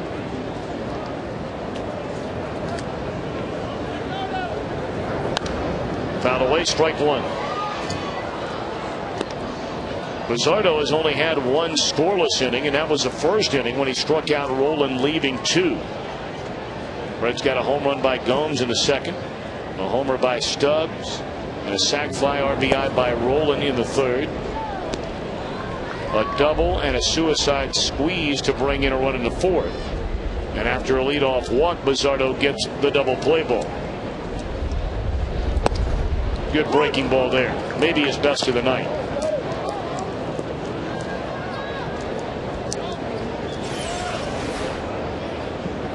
Ball starts inside and breaks down right over the inside corner. No hitter wants to swing at that pitch.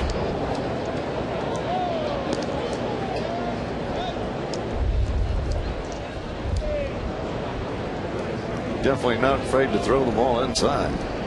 I don't know if he's trying to do that or if it's just getting away from him.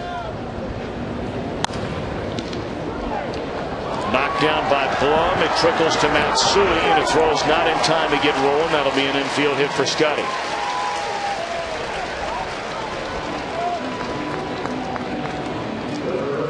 That's one of the things that this club seems to be doing much better right now is even when things go bad, you know, you get a double, you get a hit, or you get a walk, you get a double play, instead of just dropping your head and saying, oh, this inning's over with.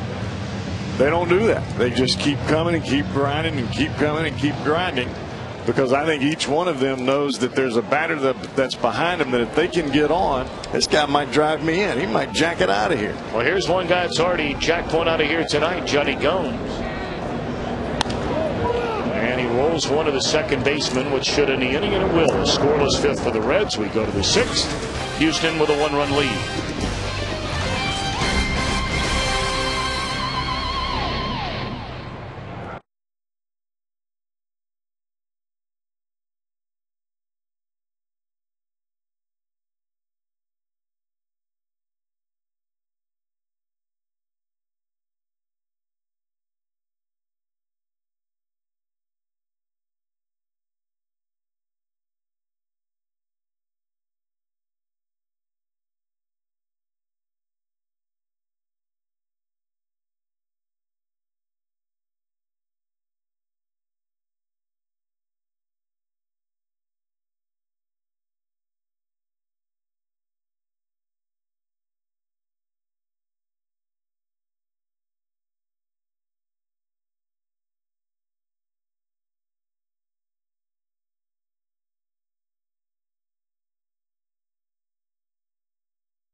Here tonight on Fox Sports Ohio. Jim Day with you. I am in the press box, and this front row is devoted to the beat writers.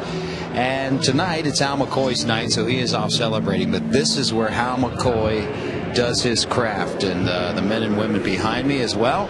I've said it before, I'm a broadcaster. These guys are the true journalists, and it's sad to see a guy like Hal McCoy who's not going to be here on an everyday basis. But as you guys talked about earlier, it's not the last we're going to hear of Hal McCoy.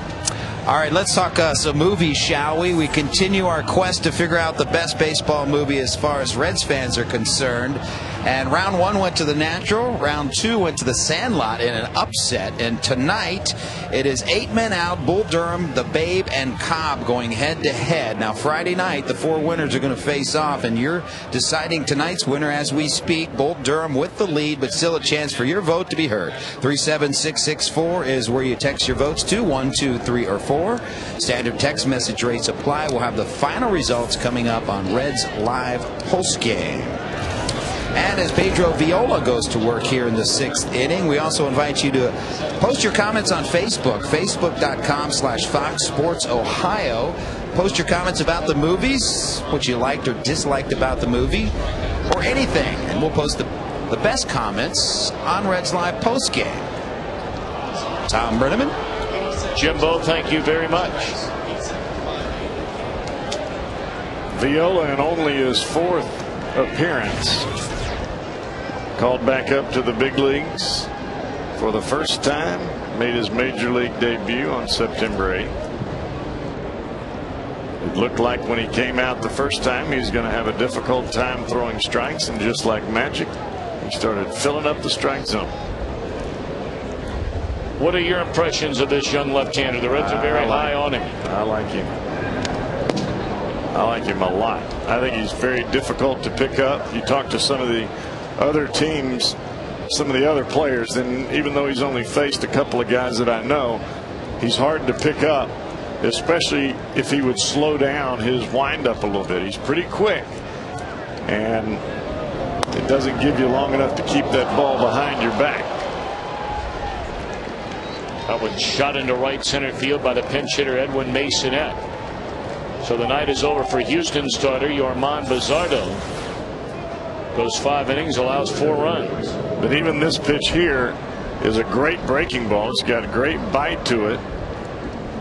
But the location of the pitch is in the middle of the strike zone. Watch where the pitch is. It stays in the middle of the plate. If that ball's a little bit out or a little bit in, you get a different result.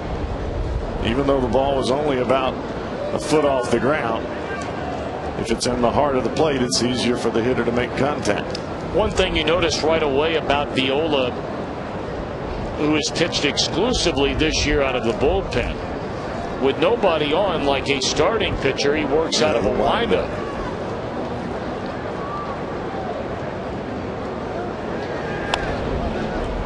Bunted right at Roland, and he will throw to first and give Michael Bourne the sacrifice, advancing Masonette on to second base, 1 away in the inning.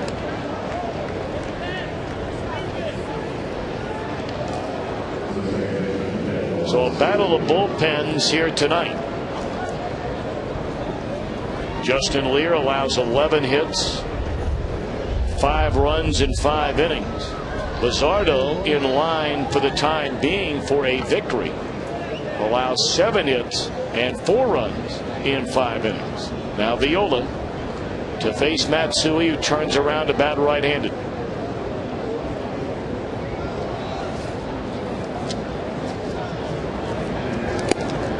Ball 1.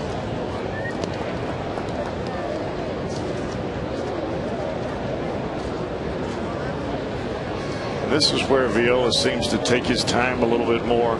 He's not so rushed getting the ball to the big league, or getting the ball to home plate.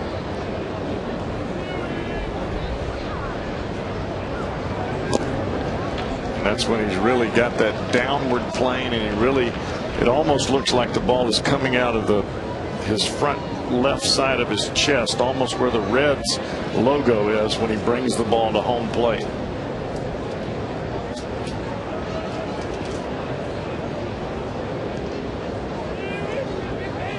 1-1 to Matsui, a better right-handed batter this season than from the left side. You see, and as he turns that little emblem right in there is where the ball looks like it's coming out from if you're standing at home plate. And when the ball's white and the emblem and the jersey's white, it's tough to pick up until the last second.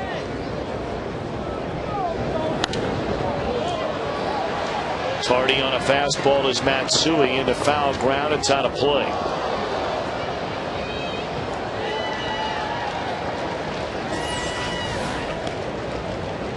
See him turn that back right there, and he's still straight up even though he turns the back.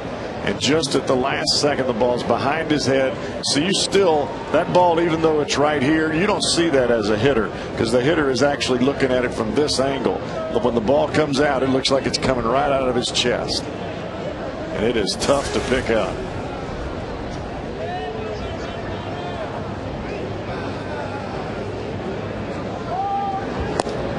Oh, I didn't miss by much. Fastball at 94 miles per hour. Try to get the outside corner. And he's got good extension, and I think he gets a lot better extension out of the stretch than he does out of the windup, simply because he goes so fast in his mechanics when he's in the windup. Let that at bat get away from him after jumping ahead of Matsui. And here comes Dusty Baker, and I think that's going to be all for Mr. Viola. And I think young young pitchers are as guilty of this as anyone. I know that I was when I was out there. You get out there and you throw one ball by a guy, and then you get the next one that he fouls off and he's tardy, and you think, all right, I'm really going to put this guy away, and you try too hard to overthrow the next two pitches, and then you look up and the guy's running down to first base and you had him in the book. Our Skyline Chili call to the bullpen summons right-hander Jared Burton. Reds down a run. Houston threatening here in the sixth.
$51 million in Ohio.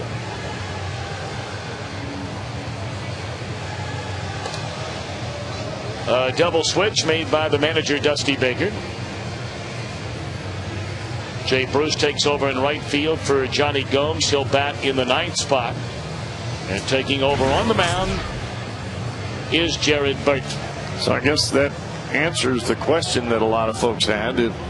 When Jay Bruce comes back up here, does that mean he's going to start every game? And the answer is no, because he did not start tonight.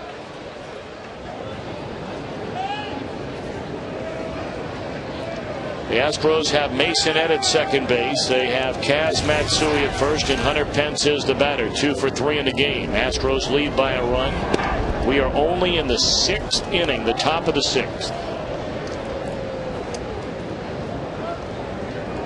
The Astros have 12 hits.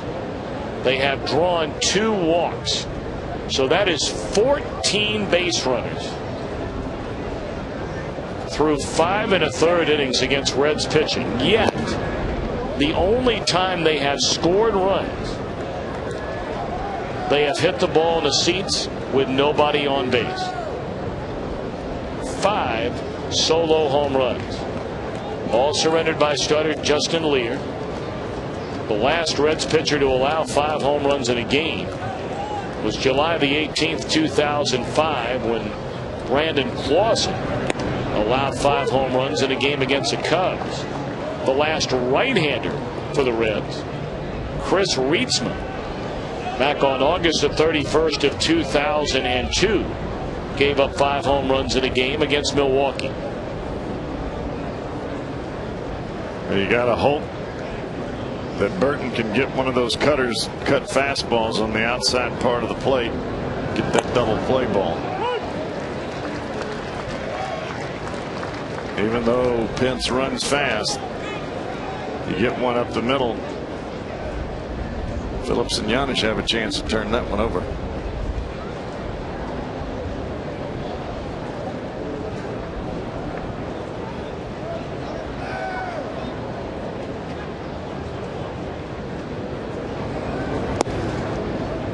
3-2 on Hunter Pence. I don't think you want to walk him, though.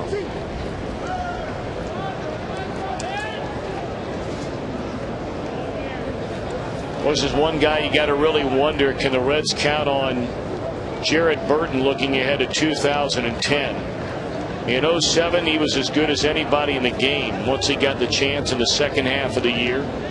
I mean, arguably was the best setup man in the National League from the All-Star break on.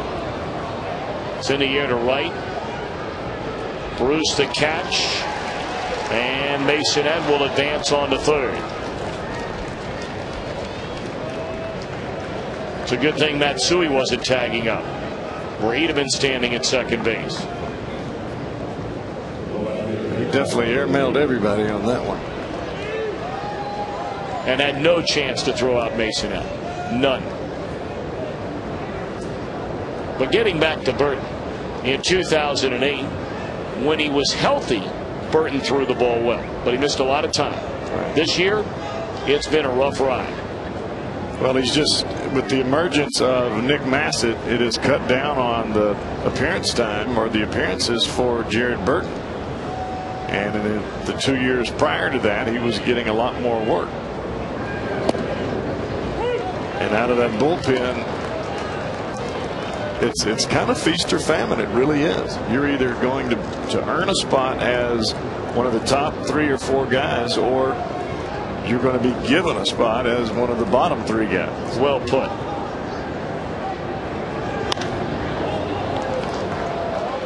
Fly ball off the bat of Carlos Lee should end the inning, and it does. So a good job by Burton there, taking care of Pence and Lee. The Astros strand 2, still a 1-run game.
It's time for the Coors Light Freeze Game, a suicide squeeze. And Justin Lear put it down.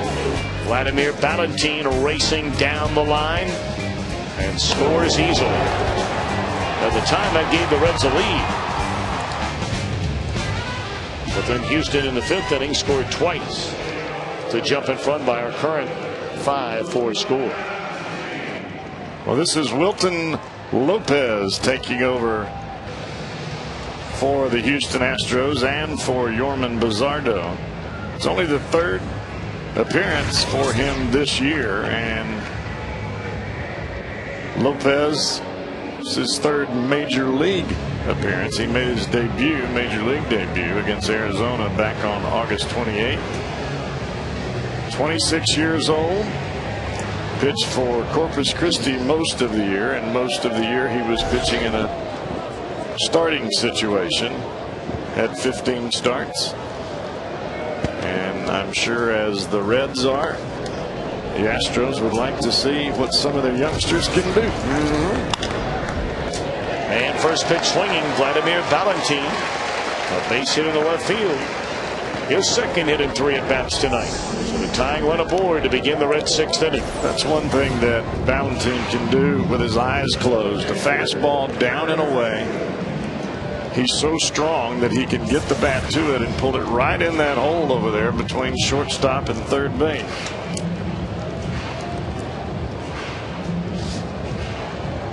The breaking ball is the one that he gets out too far in front. He hits it right to the third baseman. But remember now, you have the 8-hole hitter here, but batting in the 9th spot after the double switch is Jay Bruce. Craig Tatum takes down and in for a ball. Now granted, you don't think much about advancing a runner with a ground ball or a fly ball when you're the number 8 hitter in a lineup and the pitcher's going to come up behind you. But by Tatum hitting the fly ball to right field after the leadoff double by Valentin in the 4th, it did put the Reds in a position to ask Lear to put down the suicide squeeze. He did, and the Reds scored a run. And had he not hit the ball out there and allowed the runner to move from second to third, you could forget about even thinking along those lines.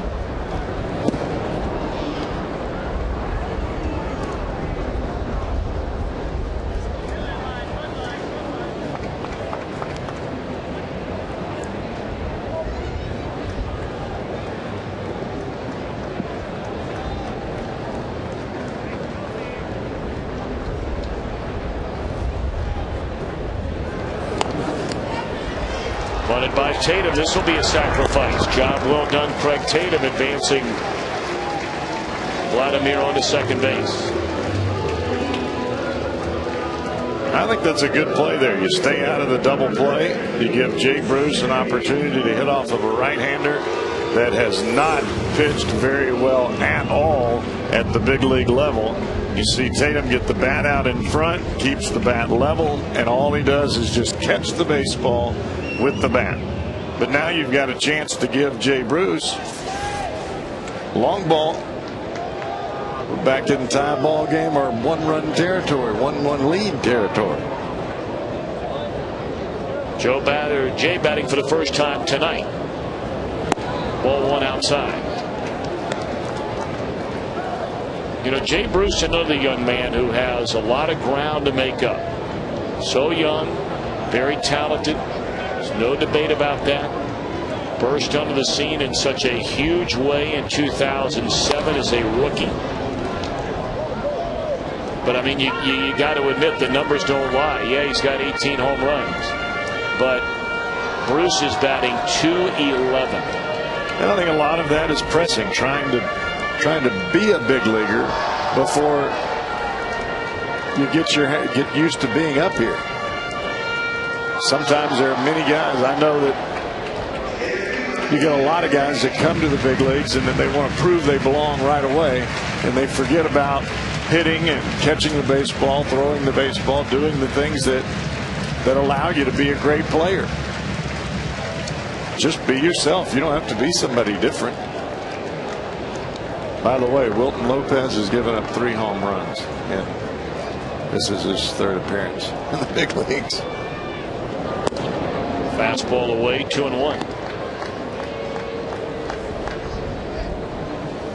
But you know, Jay Bruce was a guy that, I mean, the Reds were really counting heavily on for this season. I mean, really counting on, and maybe prematurely so. Right. The fact that he came up last year at 21 years old and did so never well. Spent an entire year at AAA. But as you look ahead to 2010, you know, every team does this. They go position by position of what they have returning. You know, guys that are going to leave or guys that don't make the decision to have them leave. And sometimes there's just a great unknown. I mean, realistically, what can the Reds count on from Jay Bruce in 2010? It is a legitimate question. It is. You know you're going to get some home runs from Jay, and you would like to believe that he'll go back to swinging the bat the way that he did before. I think that's part of the reason that he's decided to go to winter ball and try to get back to swinging the bat where he feels the most comfortable. And once you get to that point, you leave. You don't stay down there. You don't play the whole season. You just get to the point where you feel comfortable again, and then you come home. 3-2 on Jay Bruce, tying run at second. Struck him out.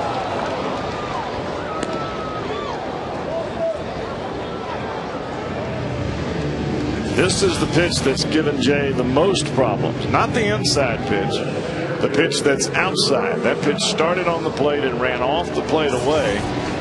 And instead of driving it into that left center field gap as we saw Jay do when he first came to the big leagues, he pulls off of it just a tad and just enough to where he runs out of bat.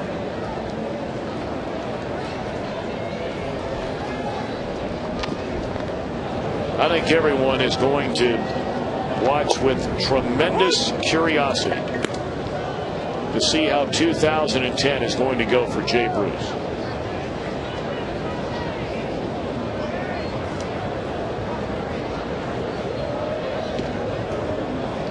Oh, and 1 to Drew Stubbs. Swing and a miss, chased a high fastball.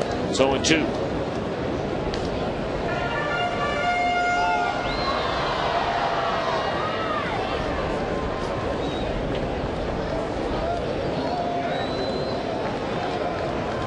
And this is where, as time goes on, Tom, as a young player, you learn you don't have to hit a home run here to get the job done. All you got to do is hit a single.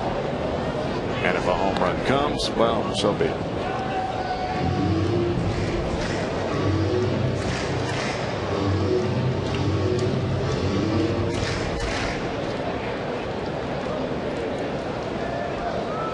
But that roar of the crowd, it's addictive, my friend. 0-2 to Stubbs. Outside and low, 1 ball and 2 strikes.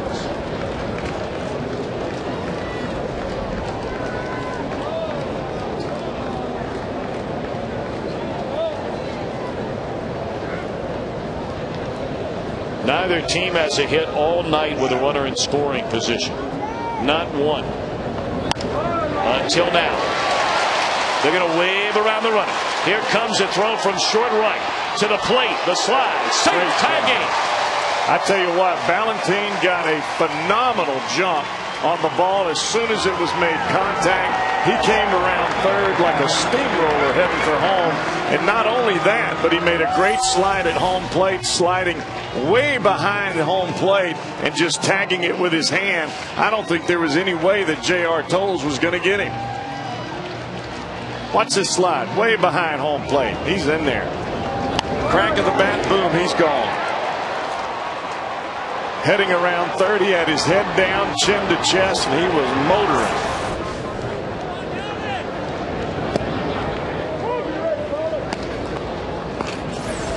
When you know it's a bang-bang play, watch where he slides, way behind home plate. Then he slips the hand in there. And even though Tolles had the ball before he got to the plate, the slide got it done.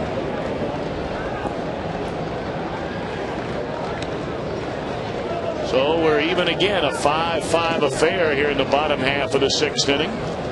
And Stubbs alertly advancing onto second base, knowing that throw from Pence and Wright was coming to the plate. So Drew in scoring position. 1-1 to Giannis. Broken bat, foul ball out of play. Yikes, that one had to hurt.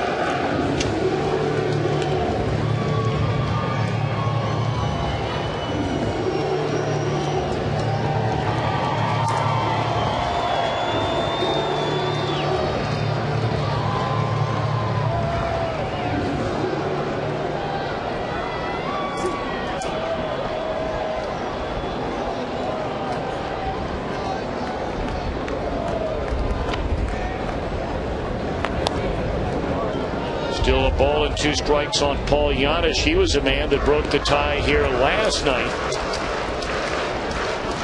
Only it was an inning later. It seems like every pitch that Giannis has had a chance to swing at today has been on the outside part of the plate.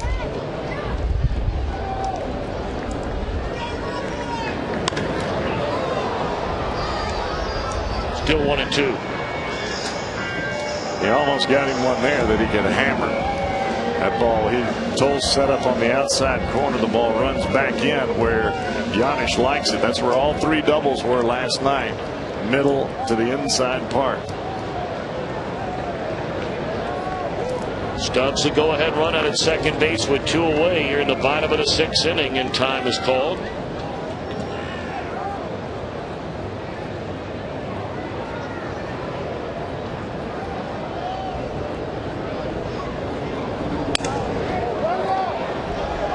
Lopez just eating Giannis up inside. Man, that at bat was abuse. He broke 2 bats during the at bat. But the Reds tie it. Go to the 7th. 5-5 our score.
The story in this one, Johnny Gomes to get the Reds off and running.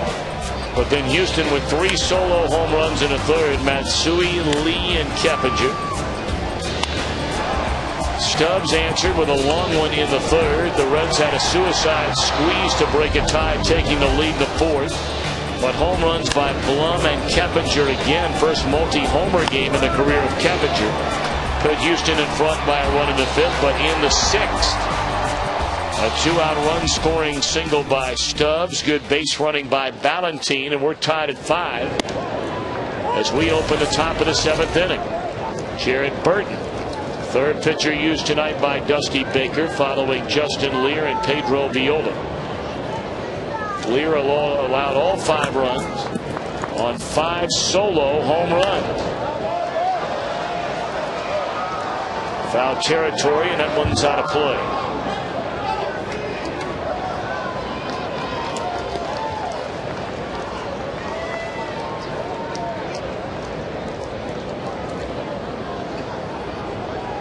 Blum, 1 of 3, hit the home run to tie the game in the 5th.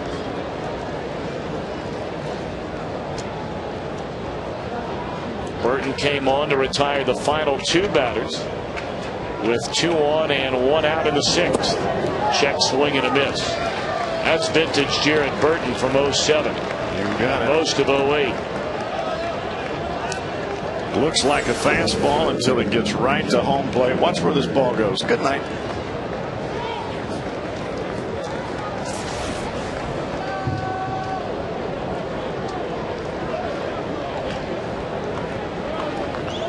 Is that when you're on the mound and you throw a pitch like that and the guy swings like that, and you just say to yourself, yes, sir?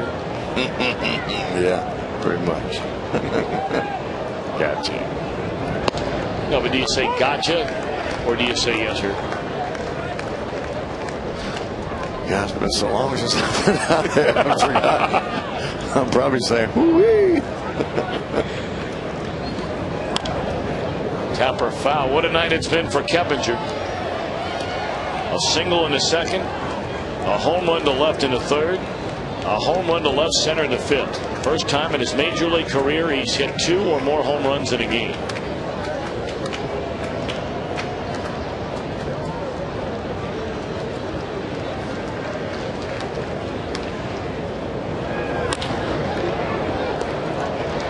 Off the 1 bounce, and they're 2 away in the inning. So Burton doing his thing here tonight, trying to get the Reds right back to the plate, where they'll have Votto, Phillips, and Roland coming up in the bottom of the 7th inning.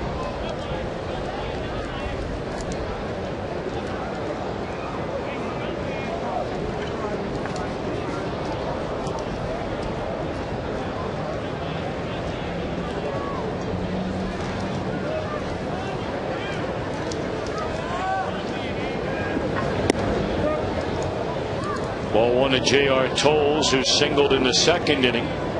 Has since struck out looking and struck out swinging.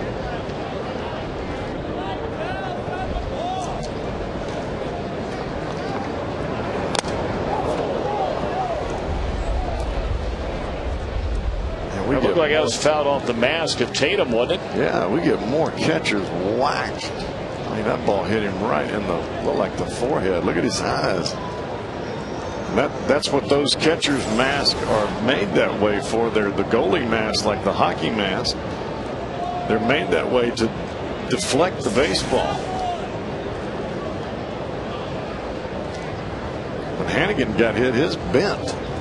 I just can't believe how tough those catchers are. I mean, there is no contest. And it's nothing against any other player that plays any other position. But those catchers are a different breed altogether. Those are tough, tough men. Yes, they are, or they wouldn't be back there. Inning over. A very impressive inning for Jared Burton. He's retired all 5 he's faced. 5-5 game time for the 7th inning stretch, presented by Cincinnati Bell.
Ohio, brought to you by your local Ford dealer in the Ford F-150, the 2009 Motor Trend Truck of the Year. By Aflac, we've got you under our wing. By your Cincinnati, Northern Kentucky Honda dealer, visit mycincinnatihondadealer.com. And by McDonald's of Greater Cincinnati. You stopping by Mickey D's tonight on the way home? I'm not real sure. May have to change her up.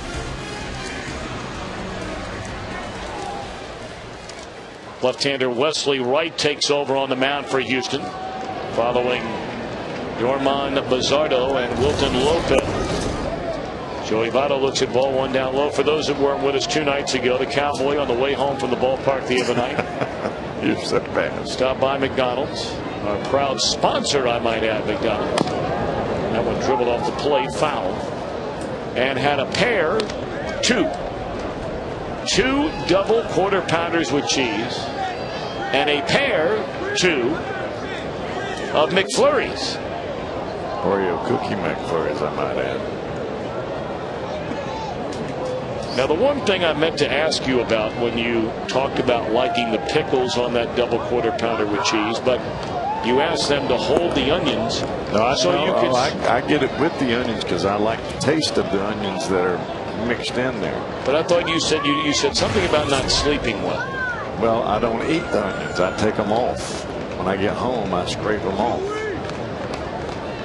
I want the flavor of the onions. Onions are good. But you just don't want to eat them. I don't want to eat them. Why not? Right before I go to bed because it make my stomach hurt. Oh.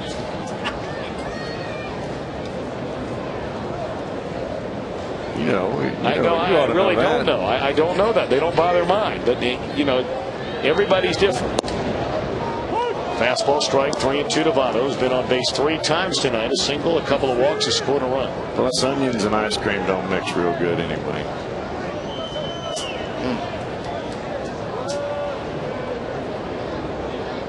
Yeah, I wasn't going to let that one get away. I was curious about that. 3-2 pitch. Broken bat roller, but this could be a hit. Backhanded by Matsui. The throw will pull Blum off the bag. I'm sure that'll be a hit all the way. So Votto on base for the 4th time, and he's aboard to begin this inning in a tie game.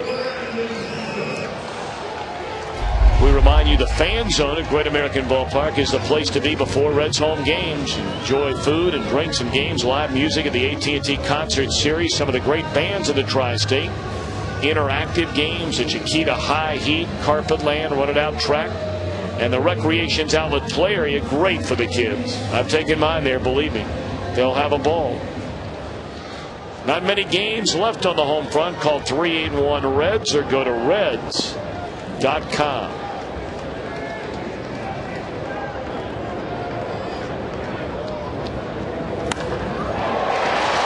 Into right center field. This ball will go to the alley. Get on your horse. On his way to third is Votto. We're going to hold him there, and Brandon Phillips is at first. And the Reds have it working in this 5-5 game with runners on the corners and nobody out. That shows you the speed out there in the outfield for these Houston Astros. That ball was hit on the nose, and getting after it in a hurry, Michael Bourne and Hunter Pence. And if not for the speed of those guys, Joey Votto scores, because he was looking to score right as he came around. Well, Cecil Cooper is out to what appears to be making a double switch. They had a pair of pitchers throwing out in their bullpen, and it looks like Jeff Fulcino, a right-hander, will be brought in with runners on the corners and nobody out in this 5-5 game. So we will step aside. Reds trying to take the lead in the 7th as they did in the same inning last night.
Fox Sports Ohio's College Football Saturday. Brian Kelly and the Bearcats, ranked 17th in the country, go to Oregon State to take on the Beavers.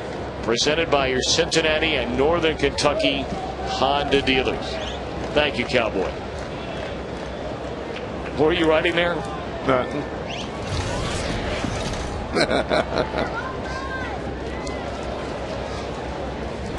Runners on the corners, nobody out. Jeff Fulcino takes over on the mound. And he has a new battery mate. Chris Coast replaces J.R. Tolles.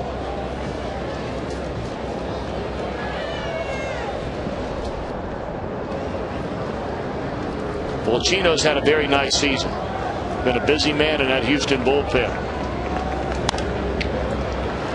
He has been in just about every ball game, it seems, that has been close for their ball club. You can see that 52 ball games. This will make 53.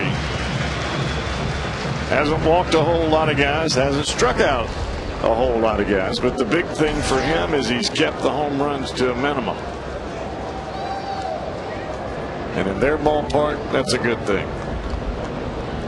0-1 to Roland. Check swing at pitch folded. Roland knocked in 2 runs here last night.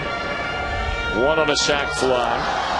He has an RBI tonight on a sacrifice fly.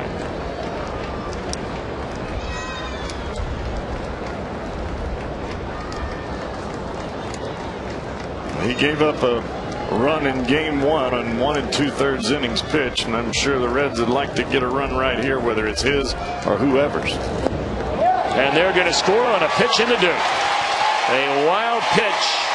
Look at will Brandon bring in Phillips. Votto, and look at Phillips advancing all the way to third base. And that's what I'm talking about. Scott Rowland brings to a ball club. It's not about talking, it's about action. And Phillips never slowed up for a second. Ball's heading towards the dugout. Here comes Votto. He's going to score, but you can see Phillips in the background. See him coming around back there all the way to third base. And by the time J.R. Tolles looks up, Phillips is over dusting off his cologne. And catching a little oxygen, too, I might add. Now the infield in. And it's taken strike 3 call. Wow. Roland thought that pitch was inside. So did I. Wow. Like to see this one again. Here it comes. He's setting up away, and Tolles does a good job of framing the pitch. But just because you frame the pitch well doesn't mean it's a strike. You can see Tolles really pull that ball back into the inside corner.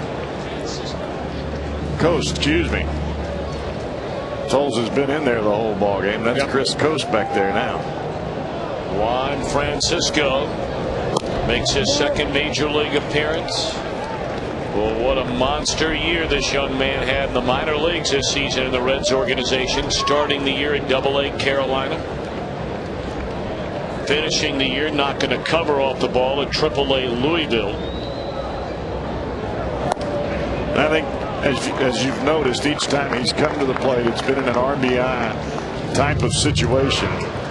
And I think from the Reds standpoint, from the brass all the way down to Dusty Baker in the dugout, this guy is an RBI guy. He is going to be an RBI guy. So you want him to feel comfortable hitting in this situation. That's why he's there. Swing and a miss. 2-1 to Juan Francisco. His first big league at bat came against Sammy Gervaccio the other night. Right-handed. Those were the bases loaded, wasn't it? 2-1. Second and third. 2-1 to Francisco. And it's in the dirt. That's a nice play by Coast. When I came to the big leagues, Tom, Roger Craig, it seemed like every time that the bases were loaded, whether it was lefty or righty up at the plate, get the kid up. And then I'd have to come into the game. And I'm wondering, well, we got lefties. We got 3 lefties down there. Why don't you bring one of them in? No. But I didn't realize that at the time that's what he was trying to teach me to do. Because if you can pitch with the bases loaded and nobody out, you can pitch anytime. Francisco is on base for the first time in his major league career. He draws a walk. So they're on the corners for Vladimir Valentin. The Reds leading here in the 7th inning by a run and trying to add to it.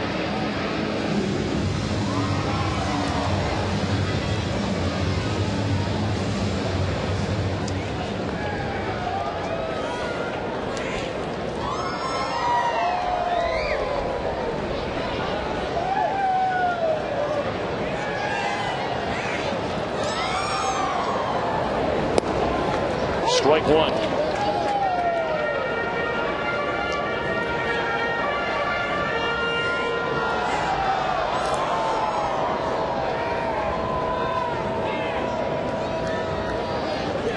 Oh, and 1 to Valentin. Nothing at 2.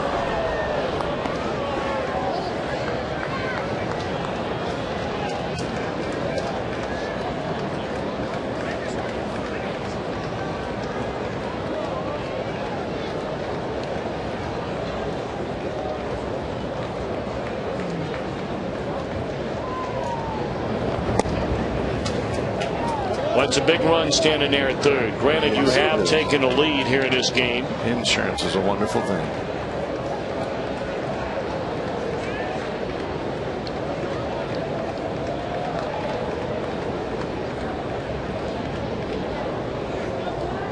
One and 2 to Vladimir Valentin. And a swing and a miss is strike 3.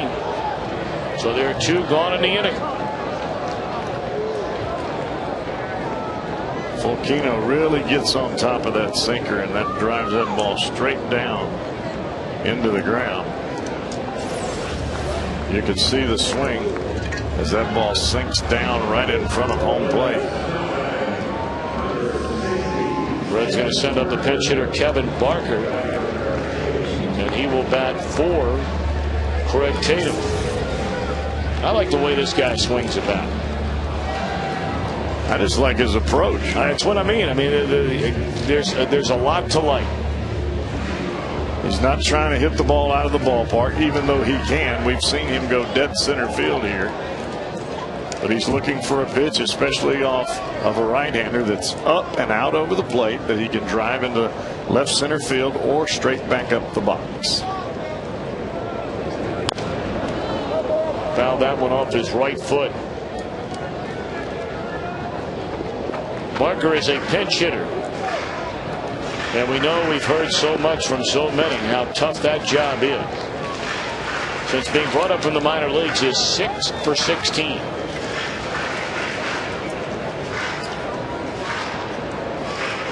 I think it's the toughest job you can have. In this game, anyway. Because most of the time, the better pinch hitter you are, you're facing the closer of the other team or the setup guy.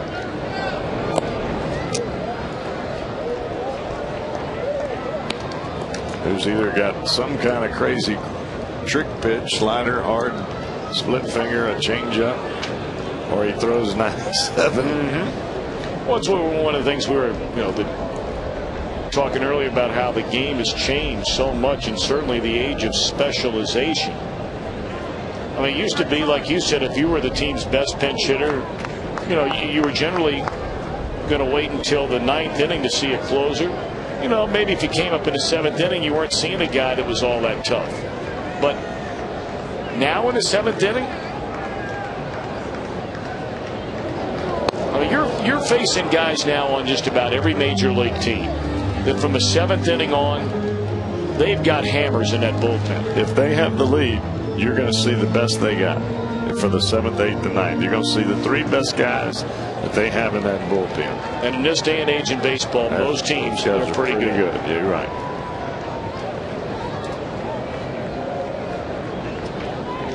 One and 2 on Kevin Barker. Runners on the corners, 2 outs. Oh, he had a pitch to hit there. Fouled it back.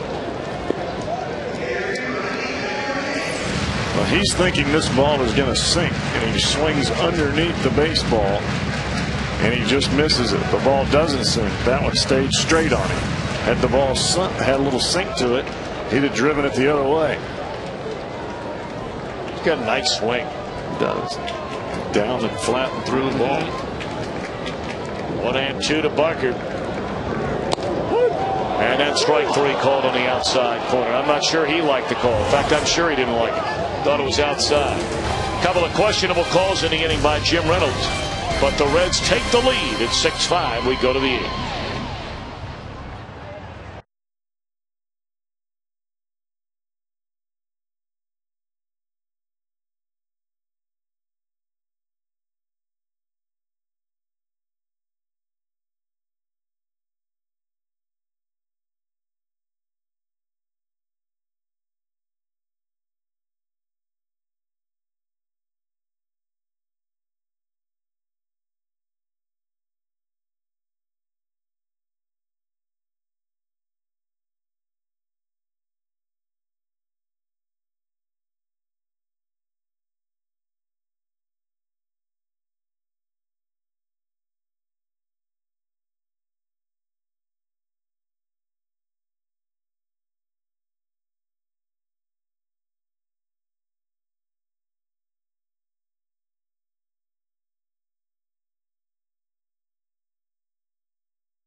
You can browse the largest selection of authentic team gear, including clubhouse caps and t-shirts, jerseys, collectibles, and more. Get your team gear straight from the source at Reds.com right now. Boy, just a beautiful night for baseball. And the Reds are 6 outs away from a 3-game sweep. Look at that little one. Cowboy, look at those eyes on that little guy. Well, I sure hope that's a little boy. But you know what? You don't know when they're that age. I know, you really don't.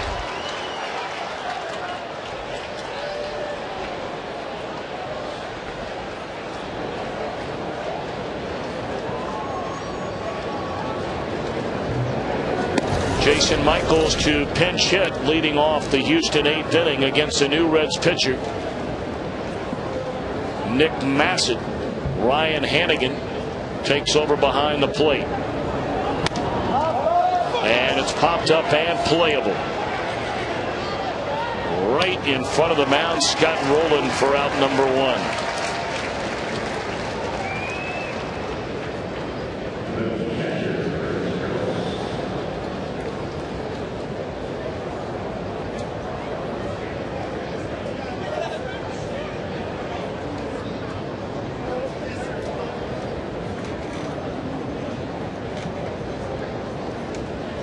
And this was a very foreign job for Nick Massett early in the season. He had never been in this position before. As a matter of fact, every game he comes into is a career high game for him. And now that he's gotten used to this situation, pitching in tight ball games, knowing that, you know, the first pitch that the guys come up there, they're trying to hit the ball out of the ballpark. He's gotten a lot better, and he's gotten a lot more comfortable. You know, really the one game that comes to mind that if you had to say was a turning point this year for Massett. In other words, everybody's known he has the stuff to be a very good pitcher. But many wondered, you know, could he pitch in a pressure situation? Cowboy, you and I were doing the games on radio, I believe, down in Florida. You got it. When they I was going to say the same exact thing. And he knows it too, Tom. He really does. He remembers it. They brought him into a bases-loaded jam. Swing and a miss. And that is strike 3 to Coast, 2 away in the inning.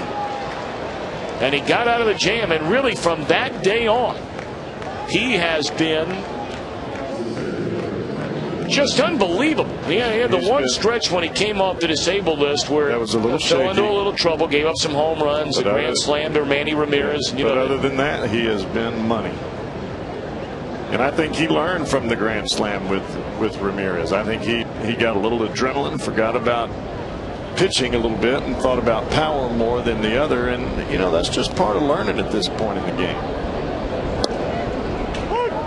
But he's much more confident with the first pitch strike. He's not so doesn't think about it so much. He's just out there pitching. He knows the pitches that he's going to make, and he comes to get them. Michael Bourne with 2 away. Slap foul, and Nick Massett quickly ahead of him.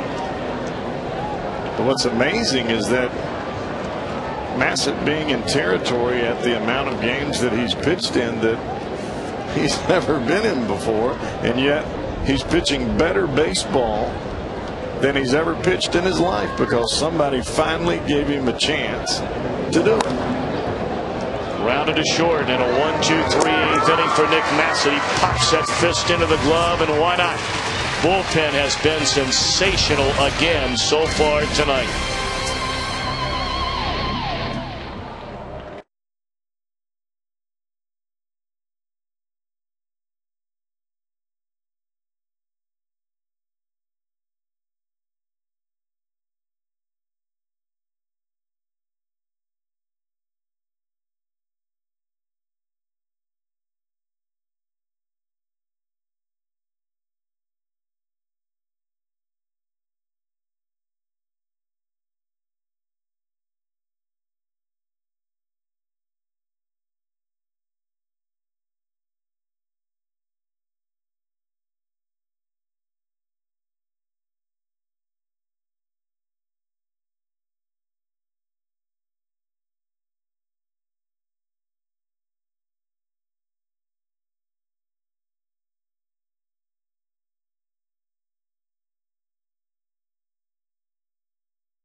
Hot dog. Play of the game. It was a nice play. Jeff Keppinger on that broken bat. Able to charge in and make a good strong throw to get Paul Janisch. Did you see Janisch look back at Keppinger after that like, what are you doing? It's been a good night for Keppinger. He moves over to play shortstop. Chris Johnson takes over down at third base.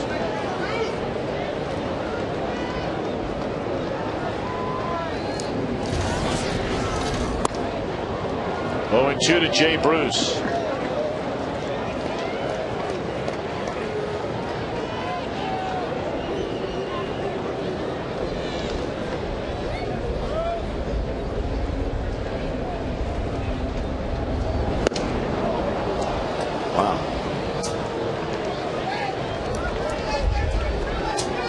It's almost where Jay has gotten to the point that every pitch that comes towards home plate he feels like he has to swing at or he has to hit, and he really doesn't have to. I think if he sits back and takes a few pitches, maybe it'll help him a little bit. Who knows? It's hard to gauge anything right now with Bruce. He's been out so long, but the bottom line, you know, Cowboy, I think the point you make here is still applicable despite the fact that he missed all that time, because before Bruce got hurt he swung at everything thrown to the plate. Right. And I think that's part of the deal with winter ball. I think that's part of what they're discussing now. I would imagine you know, just more patience at the plate. And, you know, there are different philosophies about that. There are some guys that say, I'm going to swing my way out of it. I'm going to hit my way out of it. There are other guys that say, I'm going to take a pitch until I get a pitch up that I can hit, you know, and hit hard. Or they'll say, all right, I'm going to get right on top of the plate and I'm going to pull everything, or I'm going to back off the plate and I'm going to shoot everything the other way.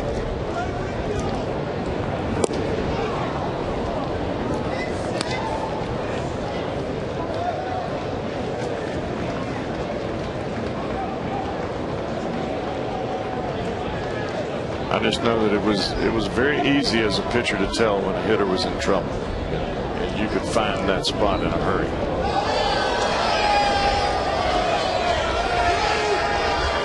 Because when those hitters would come to the plate, they had a different a different eye look, different body mechanics. They just did not look confident when they got in the box. And you know, as a closer, those are the kind of guys you eat alive. I mean, that's where you make your living. Strike three called to Stubbs, and he knew it. So back-to-back strikeouts for Fulcino, who now has recorded 5 outs since coming on from the bullpen. All 5 have been strikeouts.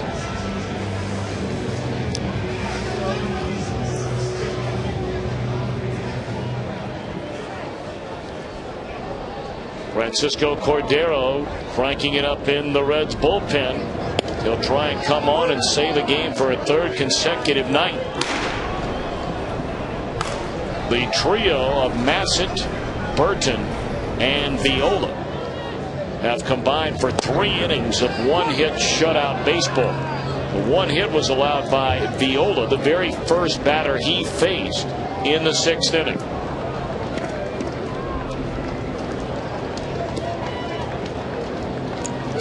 Oh, and 2 to Paul Yanish.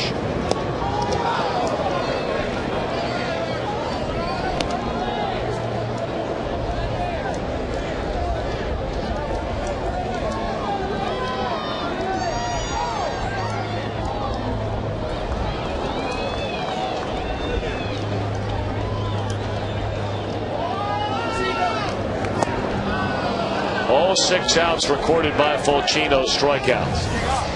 Pretty good.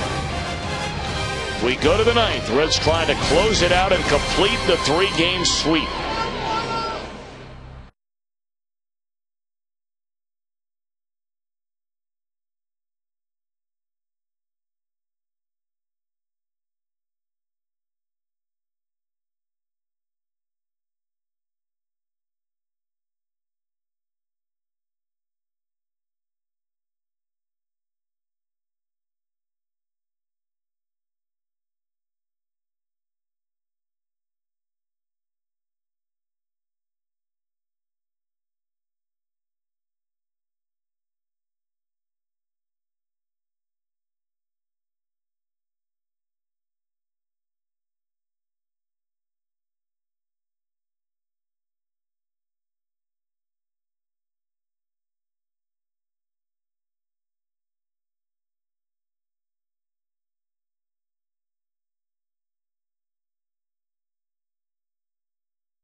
For the Reds ad in the community pages of the Greater Cincinnati or Northern Kentucky edition of the new Cincinnati Bell directories for your discount code. And that means half-price Reds tickets. This offer is valid for Monday through Thursday games for the remainder of the season. And there are, 4 of those left. Visit Reds.com/CBD for more information. The Reds have a Thursday night game tomorrow night here against the Marlins. They go away for a week, then come back home and play 3 games during the week against, I believe, the Pirates, right? Yes. And then close out the year at home against St. Louis. That's correct. That'll be you and I believe. Oh, yeah. The Cardinals series. Yes. Yeah. Or the Pirates. Pirates. No, Cardinals series. Finish year against the Pirates. Yeah, we're doing the Cardinals on TV. Yeah. People are waiting with bated breath for those 3 games. Scramble. Francisco Cordero takes over on the mound. 95-mile-per-hour fastball in there, a strike. He's got to go through the heart of this order. Matsui, Pence, and Lee.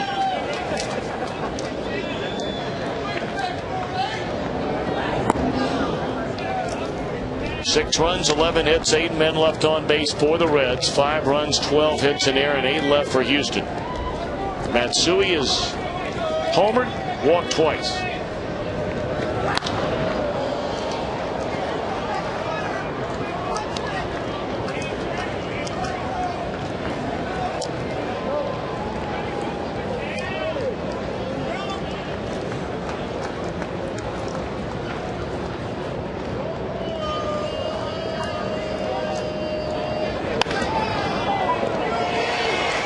Down on one knee to make sure, and that's 1 away in the 9th inning.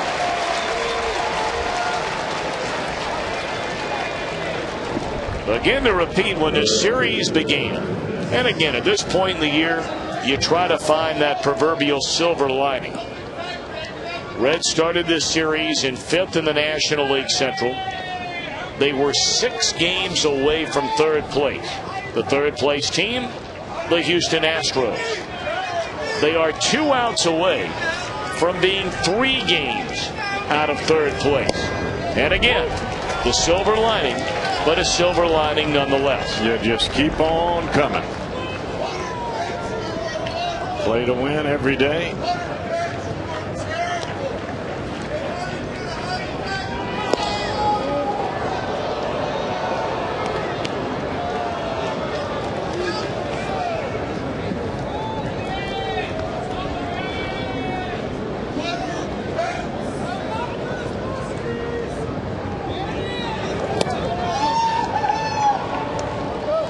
Two balls and a strike to Pence. A pair of hits tonight. They came in his first 2 times up, a single and a double.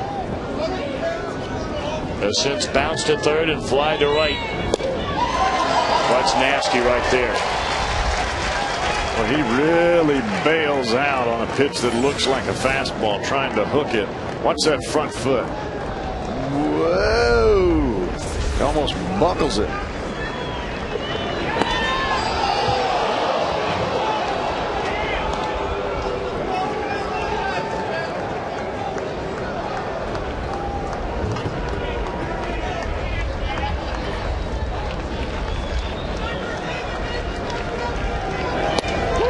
See you later. That was right on the outside corner, and Pence has lost his mind.